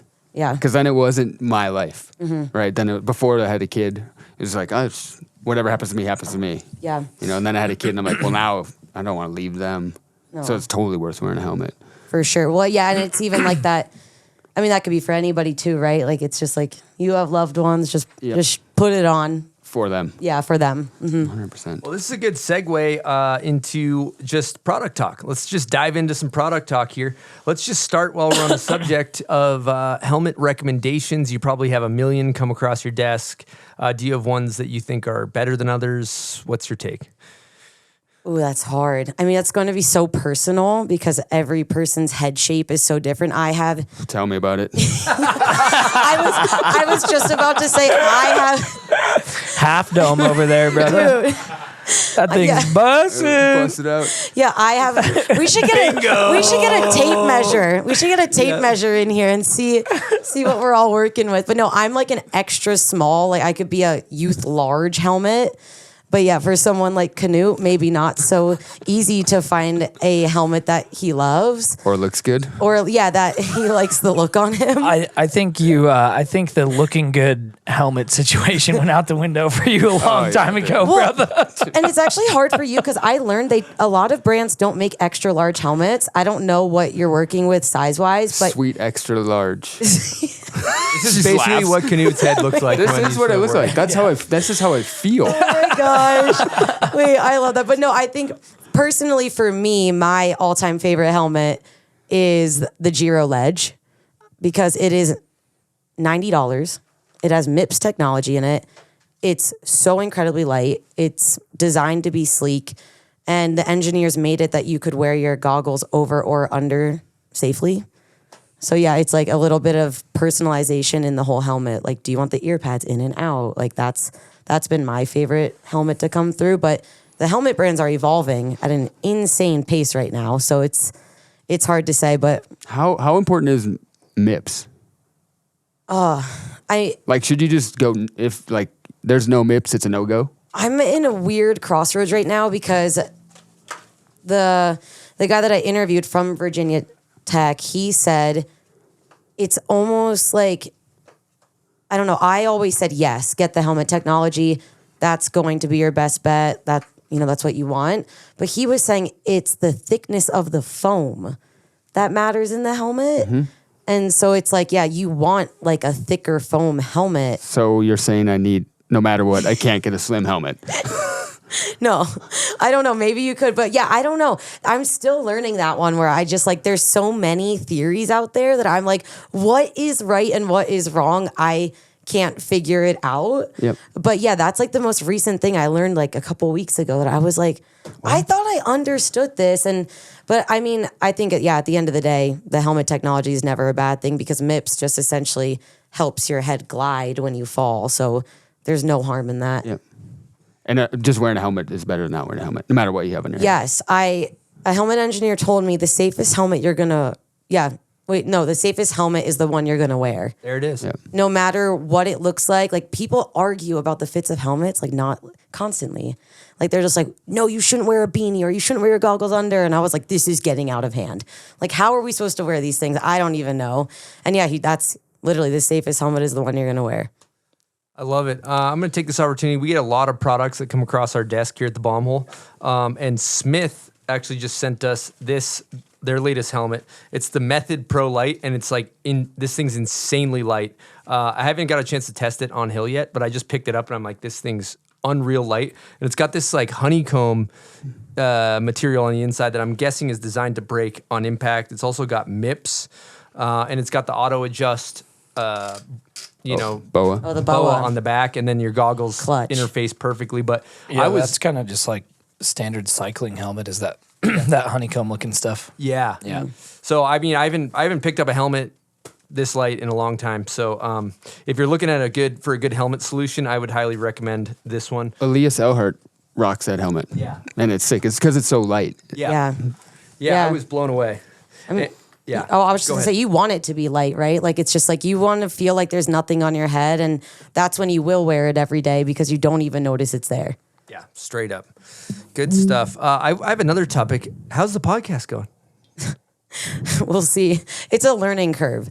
Like, I have been trying to figure it out. It's just been kind of a passion project for me where with Save a Brain, connecting with people is everything with the nonprofit.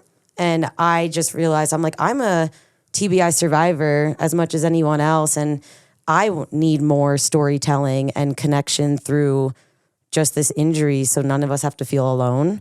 So yeah, I've been just trying to figure it out. It's been very character building, editing it, listening to myself speak. I'm like, why? Why am I saying that over and over? But yeah, it's been really fun. And yeah, I'm excited to just keep it going. And maybe one day we'll have a studio. It's fun though, right? Oh, I feel like podcasts are. With this goddamn good time. Yeah, you're just shooting the shit. Like you're just like, people are so nervous, and I'm like, no, we're just having a conversation. Like it's just going to be very casual, and it's this is for everything that you do with a podcast is for a bigger purpose than yourself. So it's like, go on, have a conversation, share your opinions, and just connect with people. Where's this thing dropping? So it's going to be dropping on YouTube, Spotify, Apple Podcasts, and we are going to start launching it in the first week of March. Woo! So just everybody come follow along. What's the name again? The headquarters. Oh, Damn, that's that's bad. a good name. The Saber Brain headquarters. Wow. That ain't So, bad. Wow. great. This is incredible. And then who's all involved in Saber Brain too? Because you guys got a crew, right? Yeah, well, it's myself. Melissa Rotano is literally, we call her give her air horn. She's the chief brain officer. CBO? Yeah, she's the CBO. I'm the HBIC, the head brain in charge. But so it's mainly us two right now. We started with, kind of four of us, and it was Micah Anderson and Morgan Shabetta. But it is just myself and Melissa now. And obviously we have our board of directors and all of our, people who want to help. But it is, it definitely takes a freaking village. That's for goddamn sure. Cool. You guys are absolutely killing it. I love to hear it.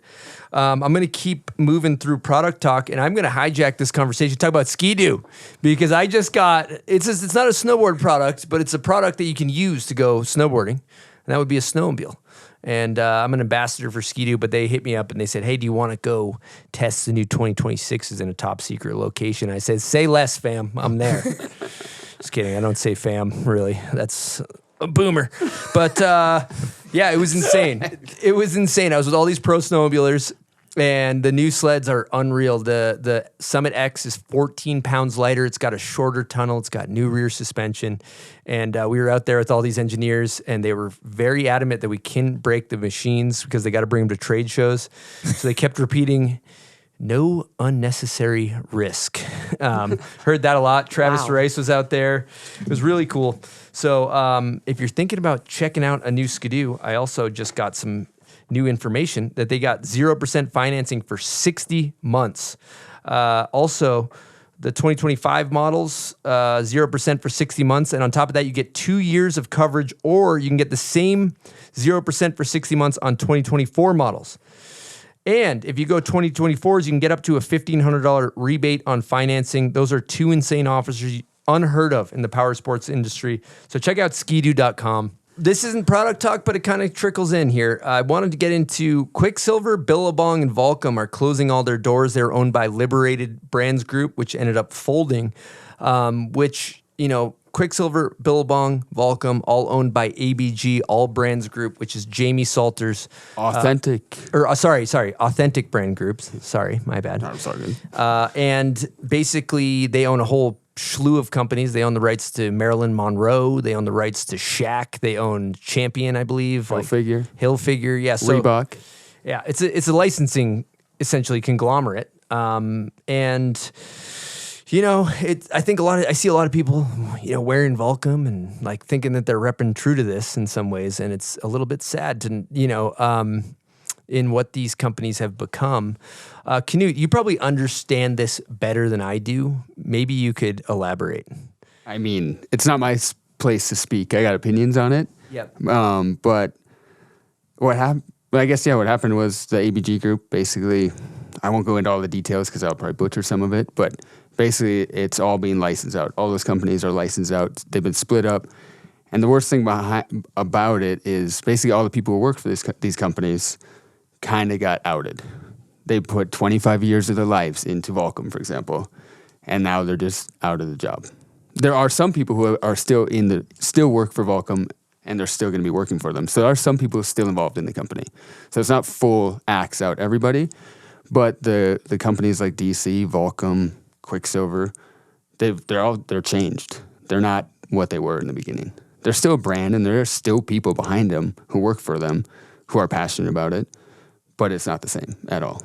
And it's sad for the culture of snowboarding and skateboarding that this happens, that some people take brands and then they just milk them out for what the value, the brand value, the goodwill is. Milks it out to maximize profit over people. It maximizes profit over people and culture. And these brands have built such a great brand identity over the years that somebody that lives and breathes that Volcom stone thinks that they're representing the Garden and 9191 and all these great pros, and really like where that money goes is not necessarily a good avenue, right? So I think instead of bashing Volcom, that's not what this is designed to do. I think it's a good opportunity to like really shed light on rider-owned brands. Like in the outerwear space, you guys have L1, right? Yep. There's 686 is a prime example. The Nidaker Group owns 32, who makes outerwear, and they're all snowboarders. What else we got in the space that's just rider-owned, quick off the rip that you can think of? There's not many. That's the problem. We have 3 Air Blaster? Air Blaster, solid one. Air Blaster. We have like four or five rider-owned snowboard outerwear brands now, and it's sad.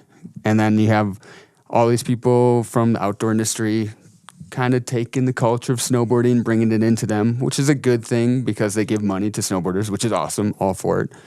But it's also, as a consumer of snowboarding, it's important to realize what you want to support. If you really want to support snowboarding, then you should wear a snowboard-made outerwear brand. That's like the best thing you can do. And if you want to support snowboarding, you can buy the outdoor brands to look like your favorite pro. But remember that all the money that you give to that piece of jacket or pant, like none of it's going back. A little bit's going to your favorite snowboard pro. So it's a good way to give it that way. But a lot of it's going out to the stock market. It's going to my investments or your grandma's like retirement fund, which is a good thing too. Yeah. But it's not snowboarding, I guess. Well said. But back to the Volcom thing and the Quicksilver, there still are people in these companies who live and breathe for snowboarding or skateboarding. And they still work for it, and they try their best to make it right. But it's not what it was. Yeah. It's not what it was. Well said. Good to shed And it's awareness. none of the people's faults who are at those companies. And they're just trying to... It's the overseeing company. It's the overseeing company trying to maximize. People looking at a sheet of numbers that don't care about snowboarding. So we're just at the mercy of that beast. And maybe it's a good time for the space to have a little breathing room and opportunities for new brands to kind of emerge and come through the smoke, but scary times. Scary time. But it's like a normal reset. Like in nature, there's forest fires because of lightning strikes, and it has to clear the forest for new growth. Yeah. And stuff like this is just a natural thing. Clear space for new growth for, say, our homie Jeff, Autumn Outerwear, right? New brand. It's awesome. Yeah. It brings space for new growth, for new people, new opportunities, which is cool. All right, folks, if you love coffee, listen up. I love chugging coffee, specifically on a cold winter day. I don't know if there's anything better. So we got the Yeti 34-ounce French press in front of me here, and it is a weapon. Picture this. You're up at the mountain. It's a cold day. It's snowing. Actually, it's not snowing. It's bluebird, but it's frigid. You're in Saskatoon or you're in Winnipeg. It's absolutely blistering cold. What's better than a hot cup of coffee? You can get yourself this French press, and it steals in heat like nothing I've ever seen before. You guys know Yeti products. You make a hot cup of coffee in one of their mugs, it's going to stay hot for a long time.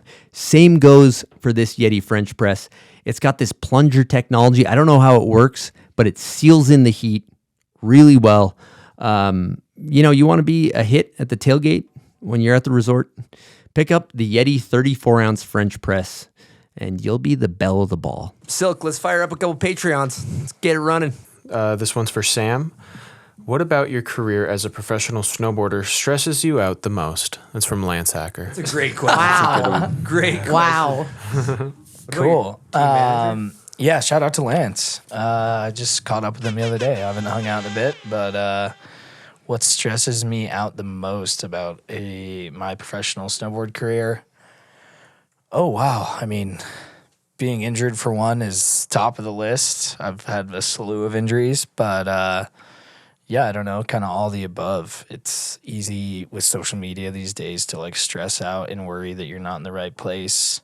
Maybe conditions are looking really good, on someone else's, social media accounts, and you're on a trip somewhere else and maybe it's not going good. So, it's like easy to get that fear that, you could be doing something more or be in a better zone. But that and I don't know. I guess I've been doing it for a while. I really enjoy it and love snowboarding, but it comes with stress as well. So just being able to try and manage that, and kind of what I said earlier, try and focus my energy elsewhere when I'm on the couch.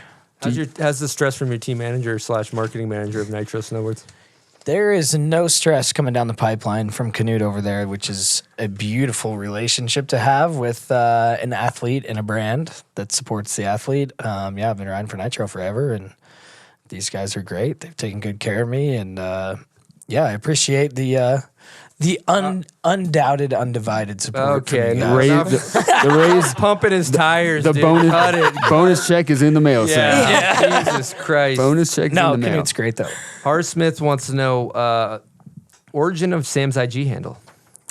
Oh, Yeah, it's the biggest mistake you ever made. Should have went with Sam Taxwood. yeah, you've been trying to get me to switch it up forever. No, just a bad joke, honestly, that kind of stuck. Concrete kind of sneaks. feeling down bad in the morning after a night out with the friends, and you might just head down to the lake with a pair of concrete sneakers. Jesus. Yeah, didn't age, doesn't catch you. Yeah, Hey. Desiree's on the hotline. Don't need to dive Stay too deep into for that. some suicide awareness. Somebody's thinking about you. She was actually Link in an the interlude. bio. Okay, we're gonna keep things moving here. Seb Gurr is the Instagram handle. Knut, we got to spend some time together a couple years ago. Wasted Youth segment of Layers. I remember you had an awesome but controversial way to break down the Eurocarve. Can you elaborate on this? And what did you do that inspired you to come up with this? Controversial way. I don't remember. Seb Gagnon. He's a guide in Revelstoke. Is it when you just lay your whole body on the ground? Is that what you're talking about? Yeah, when you lay your whole body on the ground. And he was asking me how to do these Euro carves. Some people call them just like fake carves, like Griffin will call it not a real turn. So when you're laying down, you have two arms on the ground and your edges, on your toe side edges, going down and you're just cruising, two arms edge down. And there's nothing controversial about it. It was just to do that, you just go across the fall line, cut across it, and then you just dive down with your arms forward, land on your arms, and then your toe side edge will swing around, and then you're cruising Euro carves on your arms, and then it's easy to stand up. What everyone does is they try to do it, and they try to jump down the fall line while they're already halfway through the turn. And you're supposed to jump before you even start turning. Jump forward with the arms, and then you'll be doing 6 sliding carves like I do. Can we insert a video of this on the screen? Yeah, it's awesome. Honestly, like I think for me, people say it's like not really turning, but for me, it's like the most fun thing to do on a snowboard. And anytime people are just chilling on a knuckle or like a roller on the hill, you can just like slide right past them. Takes no effort, and people are always just like, "Whoa, my God, that's so cool!" And you feel like a boss. So I like it. Yeah, Knut likes a crowd pleaser, I was like the backflip guy Gotta back get in the the people day. going, dude. Brings the energy. It's all about fun. All right, Beef Holy. Great handle, by the way. Wants to know best tips for getting better at riding switch. Ride switch. Yep. Go snowboarding switch. Get on the lift switch. Off the lift Don't switch. be afraid to fall in front of your friends. But yeah, I guess that's for me. Just try to ride switch more. Nils Mindich, when he was getting ready for national selection, if you guys don't remember, did full switch runs. And when you would ride with him, I was up in Nelson with him, and he was riding switch runs through the tree. He was ride switch all day, bell to bell, only switch. Yeah. I was with him yesterday, Friday or Saturday, and he was at Brighton, and he was riding switch the whole time, just backwards. And one tip is you have to learn how to open up your hips. Like you have to learn to be able to turn. I'm goofy, so I open naturally my right hip forward like this. And to ride switch, you can just stand on the ground and practice just opening your opposite hip the other way. And that's going to help you a lot. Because the hardest part about riding switch is your body is so tense to go the opposite way. So if you practice opening up your hips to your switch direction at home, that'll help a ton. I got a controversial take. I don't like when switch doesn't look switch, though. Like if you look, certain people's riding their fundamentals are so good. Like Nils is kind of pausey, so you can tell he's switched because his angles of his stance. But take, for example, like Valentino Gaselli, who is a beast, and I am not throwing any shade at. The guy goes bigger than anyone in the half pipe, and I love to watch it, and I'm here for it. But he is so classically trained, and his stance is so centered and non-directional that when he does a switch method, you couldn't tell if it's switch or not. Whereas when you take Danny Davis, he does a switch method. he's more directional. It looks like he's going fucking backwards up the wall. And he's gonna die. And I think that like you watch old footage of Nicholas Mueller doing switchback fives, he's coming in posy. It's like his hips are facing up the hill. Yep. And I think that like you watch P-Rod skate, his fundamentals are so good that his switch flip looks like a regular kick flip because his shoulders are open, his hips are open. And I come from the school of like, you watch Tommy Gemse do a switchback lip, his whole body is like backwards, you know? And I think Sam, you're the same. Yeah. Like when you do switch stuff. And I think it's, I don't know, I like the non-mirror mode. It adds the style. I mean, that's what that's where you get the style. But to actually do it switch, then you actually have to learn how to do it before you can add the style. Good point. Yeah, good point. My switch style is kind of just holding on for dear life. Just kind of praying. That's good stuff. Okay, next question. Is snowshoeing cool? From Arkentepup. I don't know how to say that. Sorry. Snowshoeing? Yeah. Yeah, snowshoeing's cool, but hopefully you're not walking down the hill, you know? It's definitely not. Snowshoe up and then ride down. Buying some verts is cool. Yeah. Going snowshoeing. Shout out to verts. Get some verts, go walk up, snowboard down. That's cool. Yep, I agree with that take. Why are verts good? Explain. Verts just, you know, if you don't have if you've never walked in snowshoes, it spreads out your point of contact in the snow, so you don't post hole like up to your knee. But yeah, it's just a great way to approach terrain and features in the deep snow. And verts are nice because they're basically one piece of plastic that's molded. They're smaller than a standard snowshoe, so it's easier to walk in and easier to go up vertical And faster. they're super light, easy to carry, so it's just a great tool in the backcountry or even in the streets. We've been using them, dude. You're setting up an in-run, you're setting up whatever it is. Honestly, like all trip in Japan, like we had a pair of verts at every spot because you can walk the in-run in and make the lips nice. And yeah, so essentially verts are a great tool for snowboarding anywhere. In the streets, that's sick. Oh, yeah. No, it's huge. Okay, we got two more Instagram questions. I don't know what this is in regards to. TRCL13. Thoughts on TV personalities getting pro models before actual pros? Oh, that's a little dig at Who's that? Craig. Yeah, Craig McMorris. Craig's an insane snowboarder. He's 100%. But What the fuck are you talking about? It's got to be. Who else would it be? Oh, dude, has anybody ever seen Craig snowboard? He's insane. He's in the streets like, dude, fucking Craig Mick is more fucking diehard snowboarder than anyone I've ever met in my life. Whoever the fucking dumb fuck is that commented that, like, dude, that dude is on street trips in between. Oh, I got to go broadcast he gets the bag doing Canadian national broadcasting and then immediately flies to go on a street trip to slide handrails to make a video.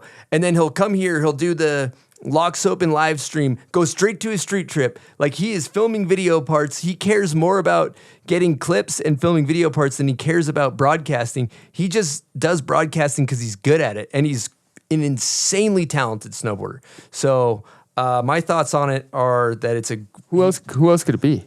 I don't know. That's all I can think of. But Craig, yeah, like as you said, Craig is a diehard snowboard nerd, and he rips. Yeah. And it's just kind of funny because a part of it is just he should be the one also being in the broadcasting positions like you as well, because wouldn't you want somebody who knows to do that? Yes, exactly. I mean, yeah. Well, Fucking, like, you got to be able to call the trick. Yeah. I'm sorry about the one guy on X Games, but he doesn't know shit. And he's asking Craig 90% of, like, what did we just see, Craig? Oh, wow. You know, it's like, dude, yeah, I don't know. I think having those people in those seats is so important. Like, we should normalize that. Yeah. And on the broadcast side of things, goddamn, is he a professional? When we did this Locks Open live stream, it was a master class. You got producers in your ear. They're saying, oh, we're cutting the commercial 30 seconds. Oh, talk about this, talk about that. You know, and it's really, broadcasting is an art form. And Craig he calls curling. He calls fencing. He calls, does the Canadian broadcast and literally calls everything, which is an insanely hard skill in its own. And can still do switchback lips in the streets, can do 270s in the streets, can do anything in the backcountry. Dude, he's Mark McMorris's big brother. Yeah. He's pretty fucking good at snowboarding. Yeah. Yeah, so glad we moved on got that topic At covered. one point, he was better than Mark. Yeah. Who's the best snowboarder in the world. Also, double heinous chucks on hips. The front side Michael chuck. Yeah. Savage move. Should we hit a salt? Yes. I see you got one in your hand. Fiending. Oh yeah, I'm been waiting. Just grabbing my water, but Chris, Elena? get one. Yeah. Get one. Oh, yeah. So good. oh my god, I love that. Elena Howland wants to know. another? You want that's two? good. Oh my god, that's good. Oh my god, it goes forever. Has Kelsey retired from her karaoke career? Oh. No, never. Never. I love a good karaoke. I will rip up a mic. What's your song? Oh, Shania Twain, Man, I Feel Like a Woman. That's a hit. That's a Easy. classic. Easy. Respect. I get the whole club going. Everyone loves it. Oh, yeah. Shit. Are we going What or you not? got, Taxwood? Why are we My karaoke song? Yeah. Chattahoochee, Alan Jackson, or Hero by Enrique Iglesias. Oh, that's a bear. Kenny, what you hit? Probably something like the game. Oh, nice. The Yeah. game? Can you? I'm just kidding. Definitely not the game. Oh, it's like a '90s, like early Oh my God, 2000s. I just sorry. rap when I go karaoke. He's like Eminem, actually, 8 Mile. Oh my god, this was just jolting. All right, we got some more Instagram questions here. Raymer QB1, and you're sitting in Raymer's corner over there. He's the original. Intimidating. Yeah, that's kind of his spot. Still warm. He wants to know Olympic predictions. Kenny's probably got some takes. Olympic predictions? You're gonna say Marcus Cleveland. He rides for Nitro. He's Norwegian. Yeah. Probably Marcus Cleveland. He rides for Nitro. He's pretty good. Dude, in the slope style, honestly, you can't predict it. There's like any one of these 25 kids could take it, honestly. Because it's still a year away. And when you go to these contests and you watch the kids riding, if you go to like a FIS contest where they're not invited like X Games, there'll be like 25 kids, or not kids, snowboarders, who could easily take it. So it's pretty open on the slope style. And I think for pipe, honestly, I got to go with Lil Taki, Schwan Lee. You're just going with you're just naming Nitro riders, and you also Dude, Schwan Lee is like you didn't name a female rider. You said what is there? I'm only, not is there only yet. I'm not dudes? there yet. What are I'm you not doing there here, yet. dude? I'm not there yet. Schwan Lee for sure. Back-to-back triple corks. The kid's insane. And then Chloe Kim obviously is There going you to go, win for There that. it is. And then for women in the slope style, that is a little more. I think you can gauge it a little more. And I hope Zoe wins. So I just love it. So she's so sick, dude. And she's so sick. So I hope Zoe wins. Kelsey? I kind of agree. I feel like it's anybody's ball game. It's still, I don't know. A lot of the people that I would say are hurt. So it's kind of just like, it's just going to see what happens when we arrive. Sam? Let's go red. Woo! Oh, he's just going for it. Could happen. Zoe. Pipe? Yeah, pipe. Chloe Kim's got that all day. And then, yeah, I'd love to see Ayumu up there, Kaishu. Big fans of their work, you know. But Scotty James is obviously they ain't no contesting him these days either. So it's and there's a few other heavy hitters in the pipe Oh, dude, too. Ruka Hirano. So Yeah. the two people that are right now like Valentino's hurt, but Ruka Hirano and also Scotty James, they both have like triple corks, and they also have the switch backside game on lock. Yeah, for sure. Which is that's Ayumu's like kind of one hole he has in his riding is Yeah, the front kinda- side, where you Yeah. the switch backside is really is key. What about Big Air? No one talked about Big Air. Taiga Hasegawa. Yeah. Hiroto. Oh, Hiroto. yeah, that's a good take. Yeah, that's kind of everything. And I think for the women, dude, it's going to be It's hard. Like, Kokomo. It's just hucking. She'll just nail it. Yeah. Yeah, she. Iwabuchi, Yeah, certified problem though. Yeah. Yeah. We had an exciting announcement. I forgot about this. It's not on my list. I got an email yesterday from the Olympic Committee, and we submitted a media credential application for the Olympics nice. for Bombhole. Nice. And we got approved. We're going to cover the Olympics. I don't know what that entails, but You're headed to pretty Milano. funny. We're going to we're going to go and be a media company, I guess, or try to pretend to be Nice. That's sick. Wait, that's we pulled the wool over their eyes. It's the best thing that's happened to the Olympics in 20 years. Yeah. I feel like we need a bottle of champagne for that. We could That's do so you sick. do a smelling salt. Yeah, should we That's rip what we'll do. another That's one? I feel like we need to celebrate. That's a is sick, though. celebration. Yeah, That it's is pretty sick. funny. You need one? Yeah. Okay. Yeah, so we're gonna be there. We'll be there with bells on, in the words of McGruber. Salt number 3. Yeah, that's pretty good stuff. They're getting. That's good for snowboarding. That's awesome. That's awesome. We got another one. This one's from Steven Engren. What's the real story going on with Forum? Anyone want to field this one? Legally, I can't talk about it. Yeah, I mean, I think it's just, if you were to really simplify it, I think MacDog and Jeremy were owners, as well as Peter and one other person. And I think, simply put, Jeremy and MacDog were just not, they weren't aligning as well with Peter. They just weren't getting along. And I think that's kind of where we're at. It's not super complicated. Sometimes you just got to let the birds fly. Yeah, you got to let the birds fly.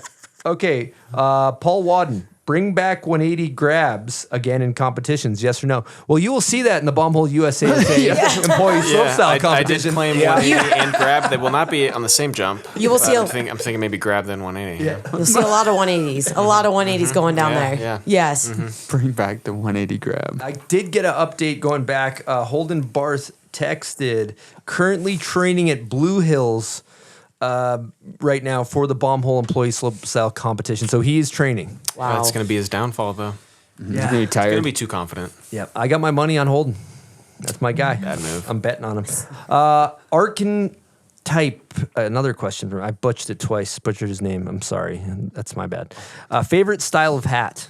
I'm just going to field this one. I'm going to go with Resi Tip Beanie, which is what I'm currently wearing. You want a nice reservoir tip at the top, nice flop. This is available at bombhole.com. You guys can go ahead. Yeah, concur. I'm like, I feel like I can't argue with that. Like, I'm not wearing a Resi. I never have, but maybe I will now. Yep. You guys know the origin of that, Sam? You found out today? Yeah. You kind of delivered it pretty nicely. It's like similar to a condom. Yes. Yeah. Stay safe out there. It's a reservoir. It's a reservoir tip. Yep. Kenny, any takes? No, I mean, I ride with a helmet and I walk around with Resi. Sidebar question. Always safe. Pros and cons of having a huge head. Pros and cons. There's not many pros, dude. There's like no pros about having a huge head. There really isn't. No, there has to be one. I mean, more water in there. A bigger brain. Bigger Maybe brain. A bigger brain. I don't. Yeah, more anxiety. more room for thoughts. More room for thoughts, Yeah. which leads to anxiety. I mean, you can be. The only pro is that you come into a room and everyone else has a smaller head, so you at least break the ice with that. And the cons is everything you can imagine. Like sitting in this chair right now. Like sitting in this chair under the lights, sweating my forehead off. I mean, literally, that's what I just get. That's what I get made fun of. Yep. Since I was little. No. Oh yeah, and my name is Knut. Yeah. But it hardens. That's a pro. Kind of hardens you. Yeah. Like, I Tough can't skin. do anything about it. Tough skin. So when I lost my hair, even too, it wasn't that bad because I already had a huge head from before. Yep. Yeah. So people are like, "Wow, it's actually a little smaller." You're like, "Oh, see, they don't even notice they don't have hair anymore." Yeah, you shed some weight on it. How good is Shed some weight. vintage Knut long hair footy? Oh, it's pretty nice. I used to rock a headband, JP Walker style. Yep. Blonde hair to here. Oh yeah. I actually married my wife, beautiful wife, Katrina. Asked her to marry her before I lost my hair. That's also actually a pro tip for anyone who's about to lose their hair. Make sure you get engaged before you go bald. Exactly. You listen to that, my Sam? God. Yep. Taking notes. Sam, you listen to this? This is Taking notes. creeping out. That's so funny. That's good stuff. So we're waiting for Eddie Wall to get out of a Zoom meeting. So I'll hit a couple more Instagram questions. We will be on the air with Eddie here in a little bit. But this one's from Sprocking Krail. Hey, Knut, how do you feel about the Costco guys jacking your tagline? I don't even know what that Costco has means. Boom? Did they? It's called Costco. Welcome to Costco. Boom? That's sick. I don't feel bad about that at all. Costco. Boom. Another one is this is from Astrum Wall. Why are ski companies dominating the snowboard rental world? I have no idea. I know. Okay, go Or ahead. I think I know. I mean, the main reason is rental in the beginning started with skiing. Skiing was bigger than snowboarding. So the ski companies had the stronghold. They've already had rental skis, so they had the relationship. And then they also, when a rental shop at a resort or a store when they're going to buy their rental stuff, a lot of times they also need skis. So then they'll buy the K2, for example, because then they get the K2 board and the K2 skis.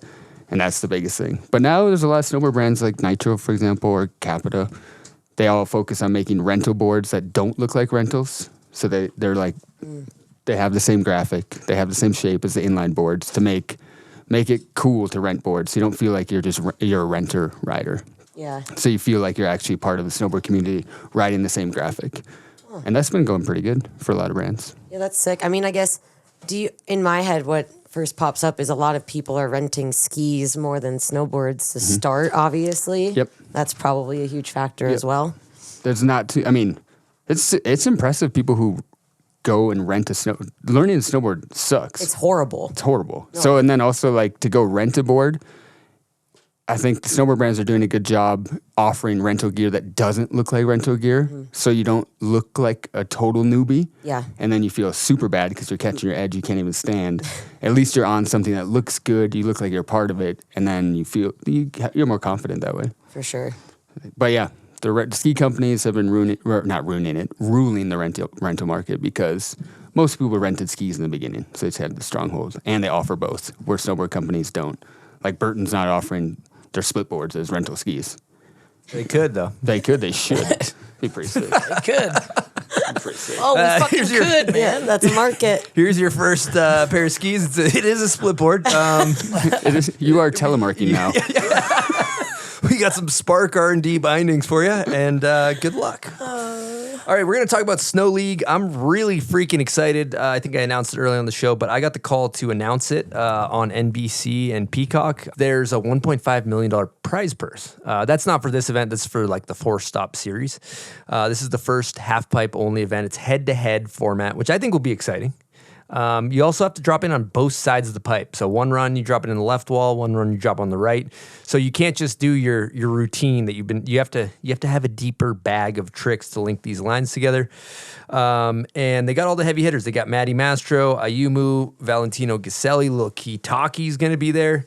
So it should be a good time. Obviously Sean White. I've been kind of I've roasted Sean a lot on this show. And, I just think I gotta give the guy credit. Like, he's using his name to do an event, to put snowboard on a bigger platform, put money in riders' pockets. So, kudos to them and the crew for putting this thing on. And if you want to check out the event, tickets are on sale at snowleague.com. I saw on Instagram, I think Big Boy's performing as well. So it's gonna be a marquee event. Where is it? It's at Aspen Snowmass. Wow. Oh, it's sick that Sean made that happen. I think it's awesome. And Halfpipe needs it. Yeah. Halfpipe needs it. I think Halfpipe's the funnest thing to watch right now. I agree. A lot of people disagree with that take. Your writer Brian Fox actually did on this show. It's also the most. It's true. I don't think it's been a while since Brian's been in a Halfpipe. He started the conversation by saying he hasn't watched X Games in 18 years, and then proceeded to all the things wrong with it. And I'm like, okay, seems like a credible opinion here. It's also the most dangerous thing in the world, probably, at this moment. I don't know anything more dangerous to watch. Ultimate Fighting, maybe more dangerous? Probably not. I would rather go in a cage. Than try to do a double cork. Yes. In the super pipe. No, all right, straight up, hypothetical situation. Like, gun to your head. Yeah. I love these types. Yeah, I love same, this type. Same, I'm here. My favorite. All right, you got to do a front side triple. You have two options. You can either do front side triple cork or switch backside 1260 double cork. Those are your two tricks you can choose. What are you choosing, and what do you think is going to happen? I'm doing for sure front side triple cork. No way to go switch backside. Then I would just die. Like, I would die into the wall. I wouldn't even make it up the wall. I would hit my head on the wall on the way up. But front side triple cork, I would hit it, and first one would be good. Second one would come around.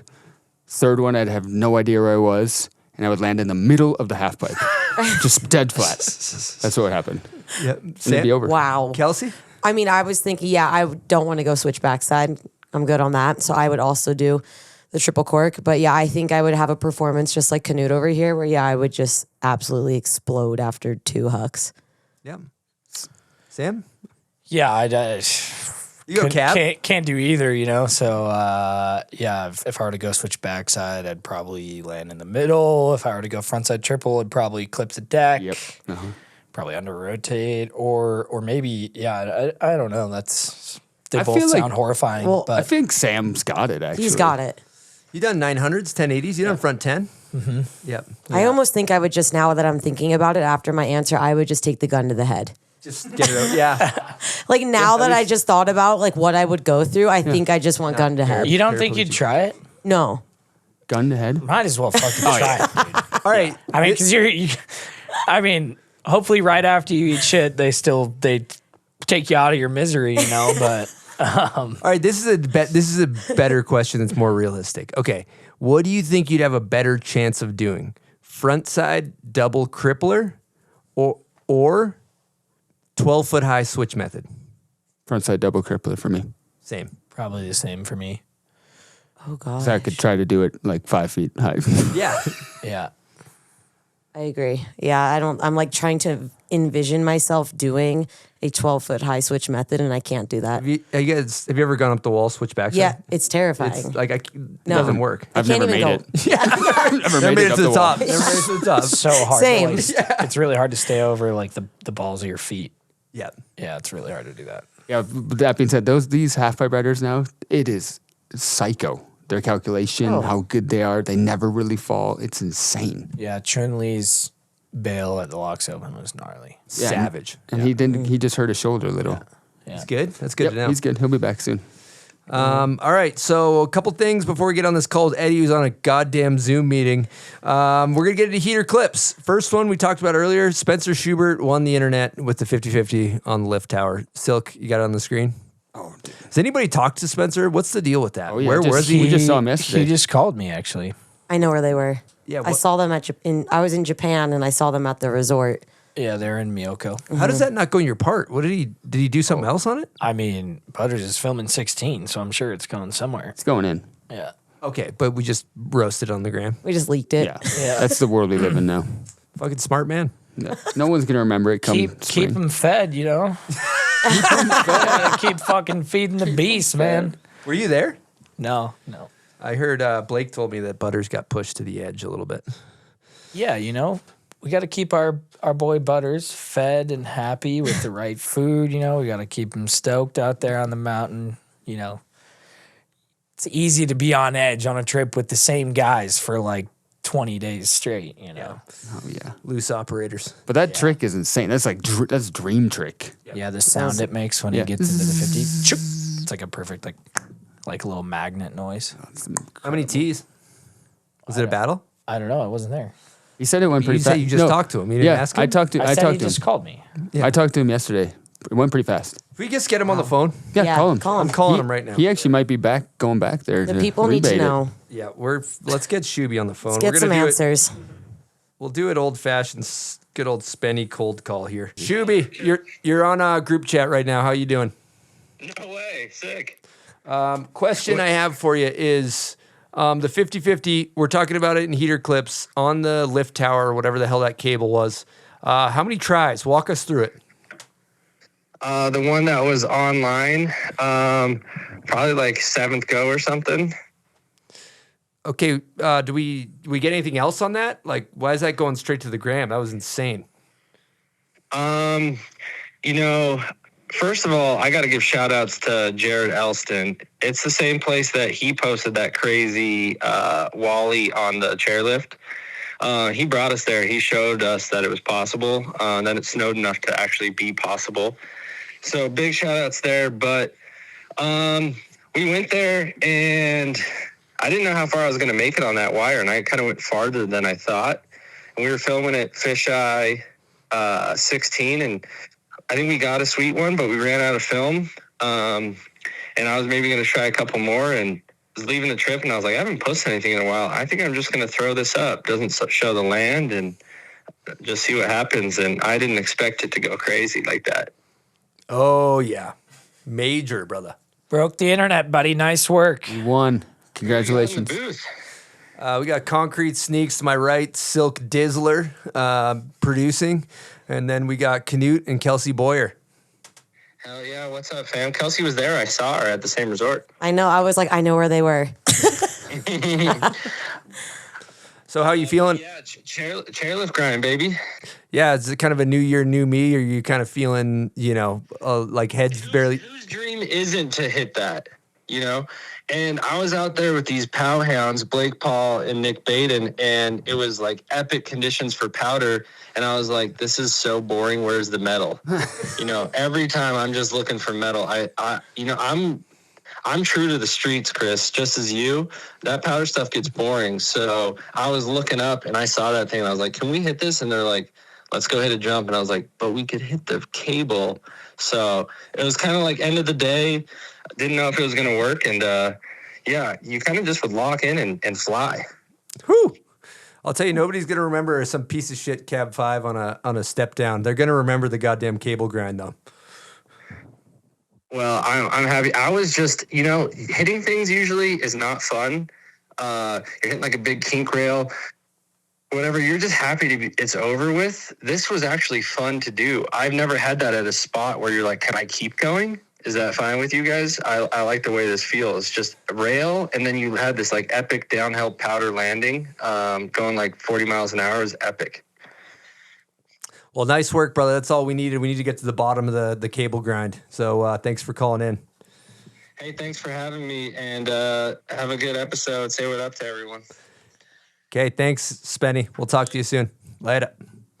7 tries. Impressive. 7 tries. Yeah. We don't have many heater clips. I didn't really save many. I'm sure there was a lot of great moments on the internet that I missed. But I want to take this moment to highlight Circle of Madness. Have you guys seen this video? Yep. It's insane. Yeah. It's ridiculous. Do you think it's going to win video of the year? I mean, Renee's stuff was out of hand, but Renee's will win video of the year, and this could like potentially win and probably an Oscar. Honestly, it's like insane. The cinematography, is that how you say that word? Cinematography is crazy, and just the adventure aspect. What's of the name of the skier in it?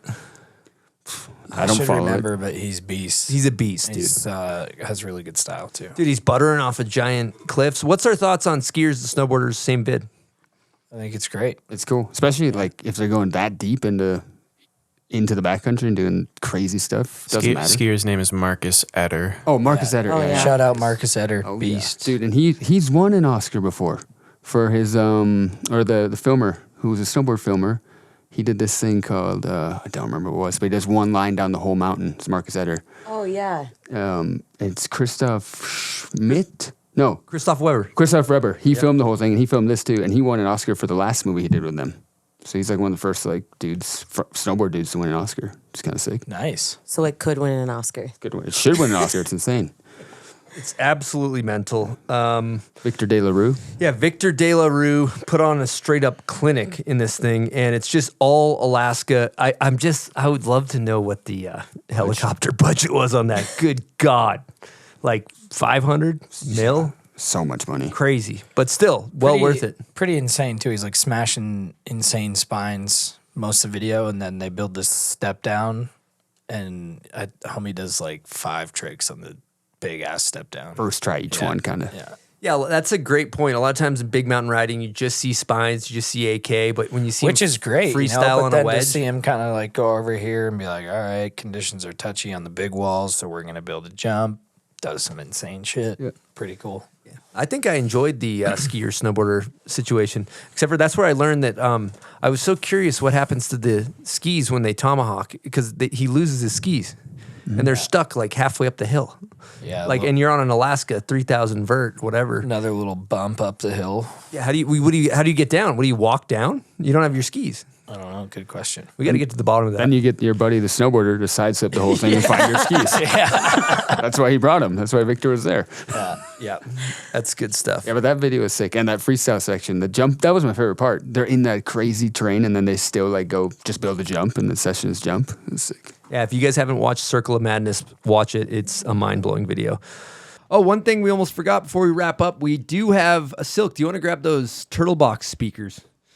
Let me tell you something. These things kind of bang. They kind of slap. I believe Travis Rice said they're also potentially a weapon if you get in a fight. You could definitely smash that. Oh, yeah. Take out an orca.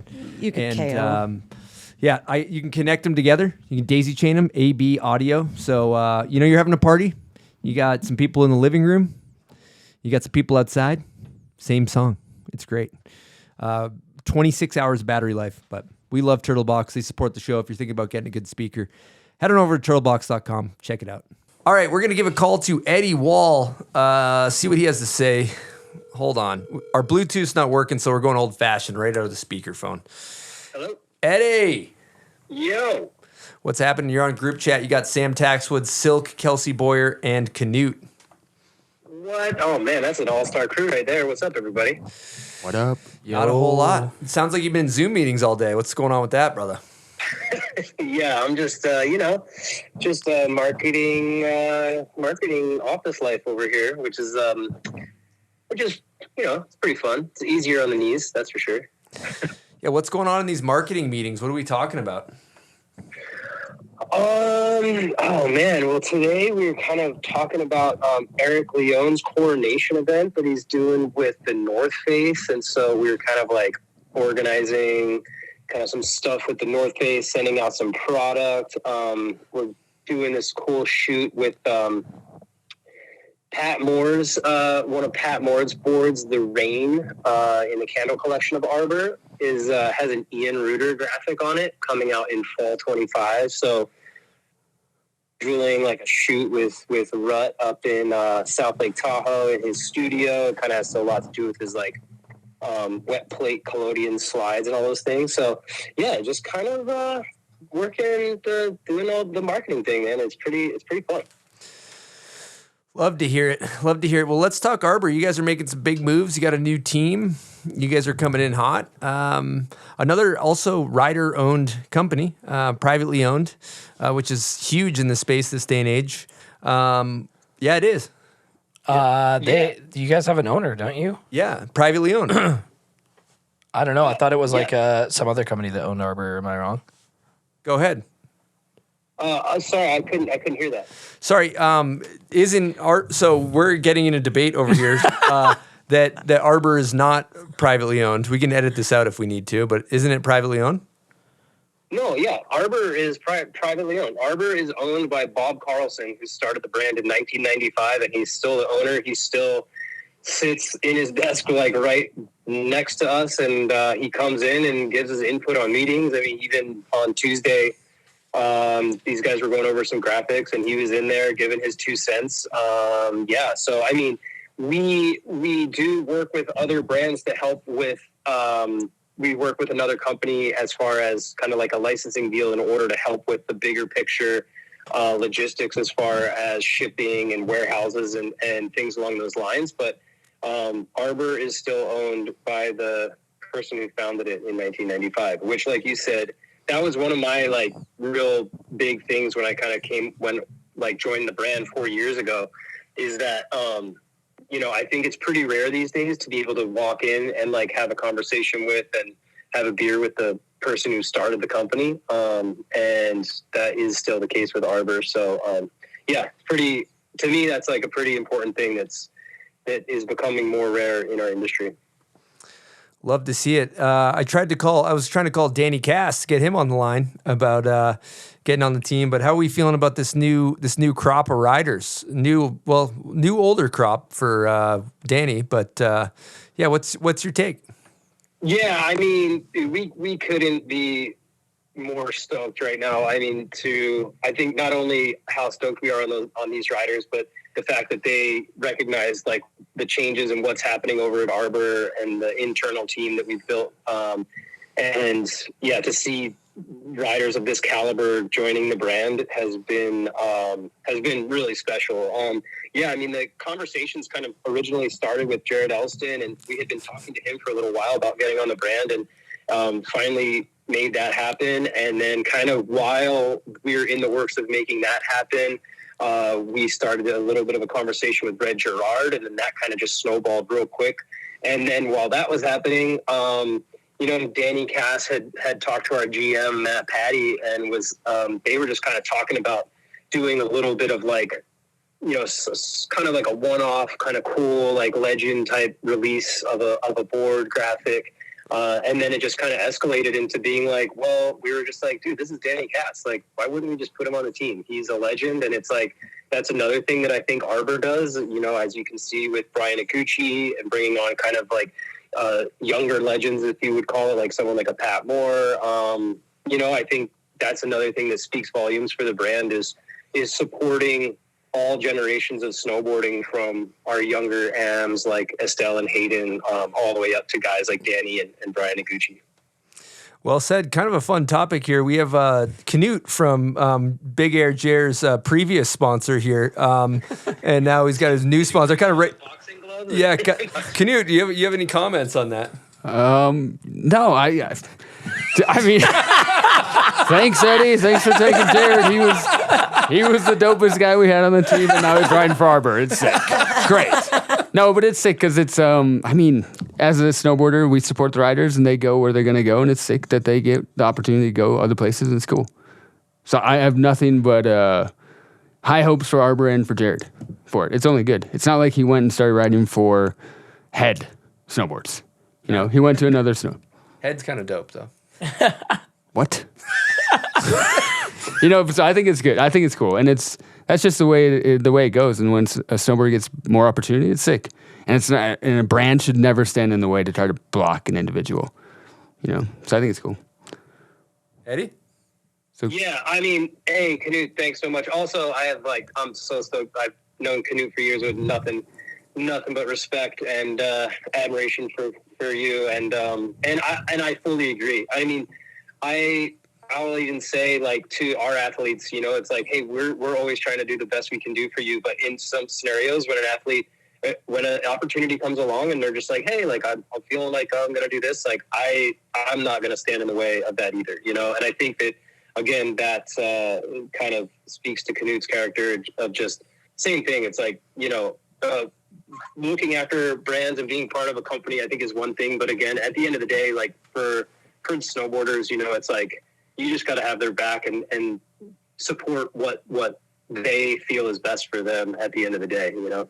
100%. And same reason if a rider were to leave Arbor or something, you know, it's like I would be bummed. I wouldn't be like stoked if it was happening, but at the same time, I'm like, hey, you got to do you, and I'm not gonna, like, you know, be mad, you know. You guys are so gracious. I was hoping there'd be some fighting. Eddie and I are too nice. We're like probably the nicest dudes. But one thing I do got to say, Eddie, though, is like I had my doubts. You know, Red was coming off of these insane, you know, Burton is known for making these insane park boards, right? People rave about their technology for contest kids. They make really good special boards for those guys. And then he gets on Arbor. You're like, I wonder how Red's going to do. And he's been showing up for you guys. Yeah, you know, coming off a silver medal at Locks and then taking the gold medal at X Games Slope was huge for Red, and obviously a big moment for us. And I mean, even kind of more impressive is the fact that he's just riding his prototype pro model right now. So that's just like a prototype essentially. And so I think that, again, just kind of goes to show what we're kind of doing on the product side of things and the effort and energy that we're putting into this. And also, again, kind of talking about this being still Arbor being owned by the founder, and the fact that, you know, our product team in-house and everything, it's like we really do listen to the riders. Like when Jared came in, he's like, this is exactly the board we want. We're like, all right, we're going to do that. And when Red was like, you know, his pro model's not going to come out for a little bit longer, but he was like, this is what I want to do. And we're like, we'll instantly start making you prototypes. And at X Games, I was out there and Red was like, dude, he's like, this is the best board I've ever ridden. And again, it's like, we were just like, what is your exact dream board, down to everything from the core to the base to the width to the nose, the ramping, everything. It's whatever you want. Like, we will make that exact board for you to ride.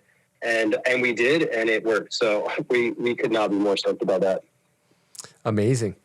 Well, thanks for taking the time to come chat with us, Eddie. That was great. Any other topics before we let you go? No, I'm good. I'm stoked to be part of the group chat, and I'm always here. Hit me up if you ever need anything. As long as I'm not in a Zoom meeting, I'm here to chat. Bombhole Cup, you coming out? What are the dates? April 5th and 6th. Right after 4-3 day. I guess a few days after. You know what? I think I'm gonna be in Baldface. I'll be there, Chris. I'll be there. Knut's gonna be there. Come on. Okay, Eddie. Have fun at Baldface, and at the same time, thanks for calling in. Appreciate it, and hope you don't have any more Zoom meetings. Seems like you've been on a meeting all day, so thanks for calling in.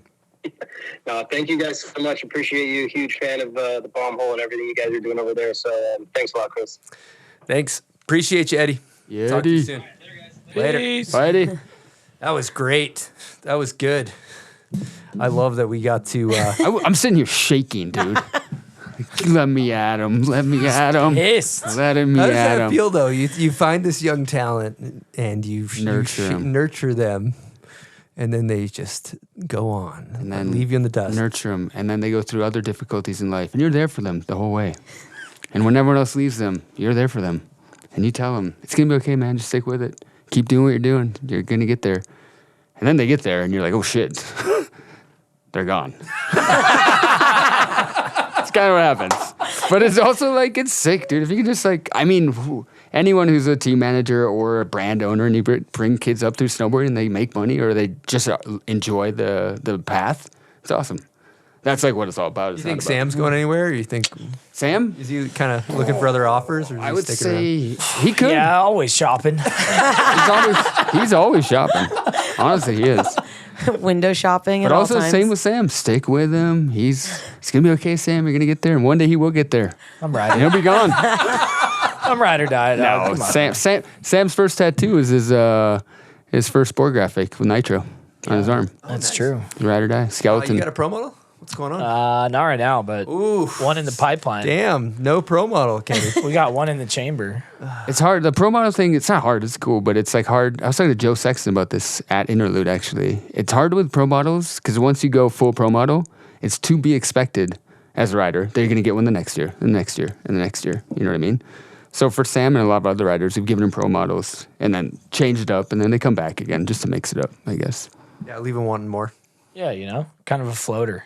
Kind of floater. What do you? One here, one there. What board do you think he was modeling that new Arbor after? Just out of curiosity. Oh, I've ridden it. The alternator. The exact same board. Yeah, it's a great board. It's the exact same board. It's the exact same board. Honestly, that board looks freaking awesome.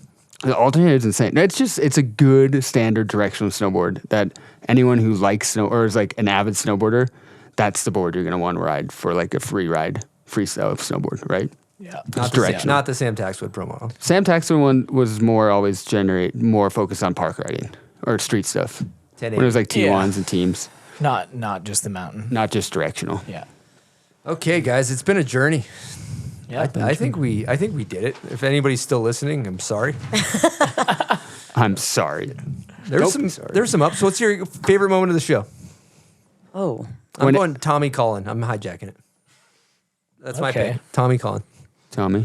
I liked it when you brought me onto the show and then you brought also another marketing guy from another brand and he could just go on and rant about how awesome everything is there and I was sitting here like this. What? I'm just messing. No, this has been super fun. That was sick. I like that. Kelsey? Okay, to be different from the Tommy, I will say trivia. Ooh. I hated trivia. Trivia was fun and the smelling salts are always a highlight for me. Okay, available bombhole.com. Yeah. Yeah. Talking about Knut's big head. Oh, come on. Silk, you got a favorite moment? Yeah, Tommy getting recognized at Rite Aid was pretty banging. That was good. Yeah. All time. It's been a good journey. We talked about rails and why they're fucking sticky. Tommy Gemse. Yeah, we talked to Tommy Gemse. We talked to Knut. We talked to Spencer, impromptu. Did we talk to me? I don't think we talked to me. We didn't check in with Knut. You check in with me. Do you want to check in? I would love to check in. Yeah, okay. I figured, we can check in. Let's check in. Claiming space. What do we got? Yeah, I have a note on here, but I'll give a check. All I wanted to say was that we talked about it. We're making a movie this year called Spike, right? We'll call it Spike right here. Yeah, See the sure, deal? sure. Spike, T-movie called Spike. Good name. Good, right? That's a good name. Good name. Better than, I won't say the other names. Yeah. But Spike, you like Spike? Good name. Spike. And we're going with Spike. That's the name of the movie. Also making a movie with Marcus Cleveland together with Red Bull this year. Damn. Full part kind of thing. And that's it. Make a team movie. It's going to be sick. And that's all. That's the check-in? That's the check-in. And then also, I mean, I don't know. Life is crazy, man. Enjoy it while you got it. Okay, I got one kid, and I'm having a hard time. You got like, how many you got? 3 girls? I got 3 beautiful girls, 10, 7, and 3. And the only way I can do it is because of my amazing wife, Katrina. Like, there'd be Shouts no out. way. Shouts out to the wife. Yeah, give her this Yep, solid bomb. yep. I wouldn't have, well, first of all, I wouldn't have any kids without her, obviously. But I wouldn't be able to do what I do with kids without her. And I think anyone, like you have an amazing partner and you have a kid and you couldn't do it without her. That's facts. Right? They're like the foundation of it all. And without them, I couldn't. You know what's be crazy is their body feeds the baby. Their body feeds the baby. It's like they're literally feeding. Like how? Like we think we're cool. Oh, we're dudes. We're cool. We can pee outside, hang our dick out, wherever. You know, it's great. I love being a dude. But like, what I think feeding the child, like your body's feeding the child. It's also crazy that you can make something within you and then you take it out and then you feed it again. It's such a women are amazing. I know. Shout air horn to women. And it was. I remember when my wife gave birth to the first child. There's this moment after they give birth where I literally just looked at her and I was just like, if you asked me to do anything right now, if you told me to jump out the window, I would, because what you just did was fucking insane. You were insane. So yeah, they're amazing. So yeah, couldn't do without. My life is crazy, but couldn't do without my beautiful wife, Katrina. Okay, well, I want to say thanks to all of our sponsors. We got Woodward, Bubs, Yeti, Turtlebox, Nitro, Snow League, GoPro, Ski-Doo, and Uninvited. Thank you guys for coming on board. Everybody that tunes in, all the Patreon members, thank you. Silk, who do you think's doing the sign-off today? Who do you want to have take us out? I think we got to get KB on the mic. Yeah, Kels, new podcaster on the scene. Oh, God. Warm me up a little media bit, you know? trained. It's no pressure. It's I'm just a not media conversation. trained. It's just a I have not conversation. been media trained yet. Okay, Good. what am I doing? You're just basically like, it's like a thanks for listening. You know, we'll see you next week. It's been a great show. you know, Yeah. whatever- Oh, that is whatever a you wanna lot say. of pressure. Whatever you want to say. Take us out. It's no You gotta big take deal. us out. Take Sam out. No pressure. Okay, let me think. What would Make fun Chris of Sam, Gregory too. say? You can make fun Yeah. of I Sam. would just make fun of him the whole there's time. no It's rules. pretty easy. Sam's he's not he's not like fragile right now. It's fine. You can make fun of him. Full confidence. Okay, I'm, Easy I'm target. thinking of something. Get him right while now. he's down. I'm thinking Kick him while he's down. I'm thinking, Hey, hold on. Before we I got one more thing. Oh, get it. This is, you can think about this Okay, while thank we you. ask this question because this is the last question we're going to ask before Kelsey takes us out of the show. Desiree Melanson says, ask Knut and Sam to roast each other for 60 seconds each and Kelsey judge who won. That's our last part of the show. I'm actually so down. All right. That was All right, go ahead. I got does the this go? timer right here. 60 seconds. Do we just go back and forth? Starting. No, you go 60. You go 60. Oh wow. Right? That's a lot of Oh, pressure. shit. Full Yeah. minute in a row. Minute starting now. Knut, I'm putting you in the hot seat first. Go. Sam, you probably have one of the worst initiations to a method I've ever seen in my whole life. You kick I it can out concur. and you hit it back, and then you grab. It's when you look at your method before you grab, it looks like it's your first time ever hitting a jump. What else is there? Your cowboy style is kind of a reach.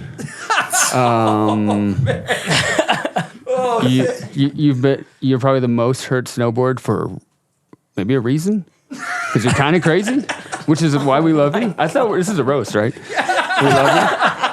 Get him while he's down. Get him while. Keep kicking him. What else is it? Oh my God. Still looks like he's alive. Get him. 5 seconds. Igor's you're one of the grumpiest kids I've ever met in my whole life, and it's nice. Minute's up. That was pretty good. Sorry, dude. This is crazy. But I love everything about that. I love about you. So I love you, dog. Okay, now go ahead. Starting Sam. Go ahead. Well, Knut, it looks like we could land a plane on your forehead with the regulation specs of it. You don't respond to anybody's emails. You say fucking yes to everything and usually come through on about half of that. Yeah. No, let's do it for sure. What else? All you do is hand plant. I don't know. I haven't seen you do much other than a flat gown trick in the last 6 years.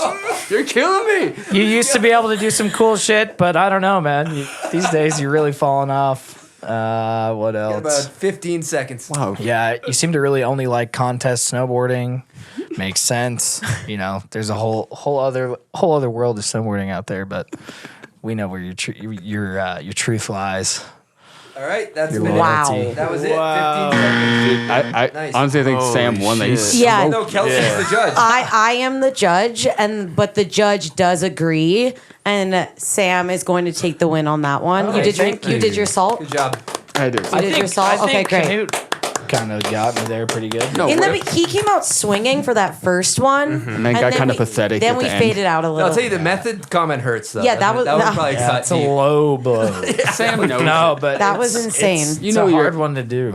You know your initiation. When you get the grab, it's dope. It's just before you get the grab. I've been grabbing outside the binding these days. So, that's or on the nose? It's been helping. Yeah, that's helping. That's good. Yeah, but you smoked me within 15 seconds. I was like, he still has more time. Yeah, No, that was- land a plane. Land a plane. That was insane So with good. regulations. I'm like, okay, All right. okay, that's All right. it. And on a high note, Kels, take us Okay, out. that's it. That's all. Thank you, everyone, for tuning into the Bomb Hole and listening to us for the past 4 hours of your life. Stay tuned for some episodes next week and follow along. There it is. I don't know what you have going on.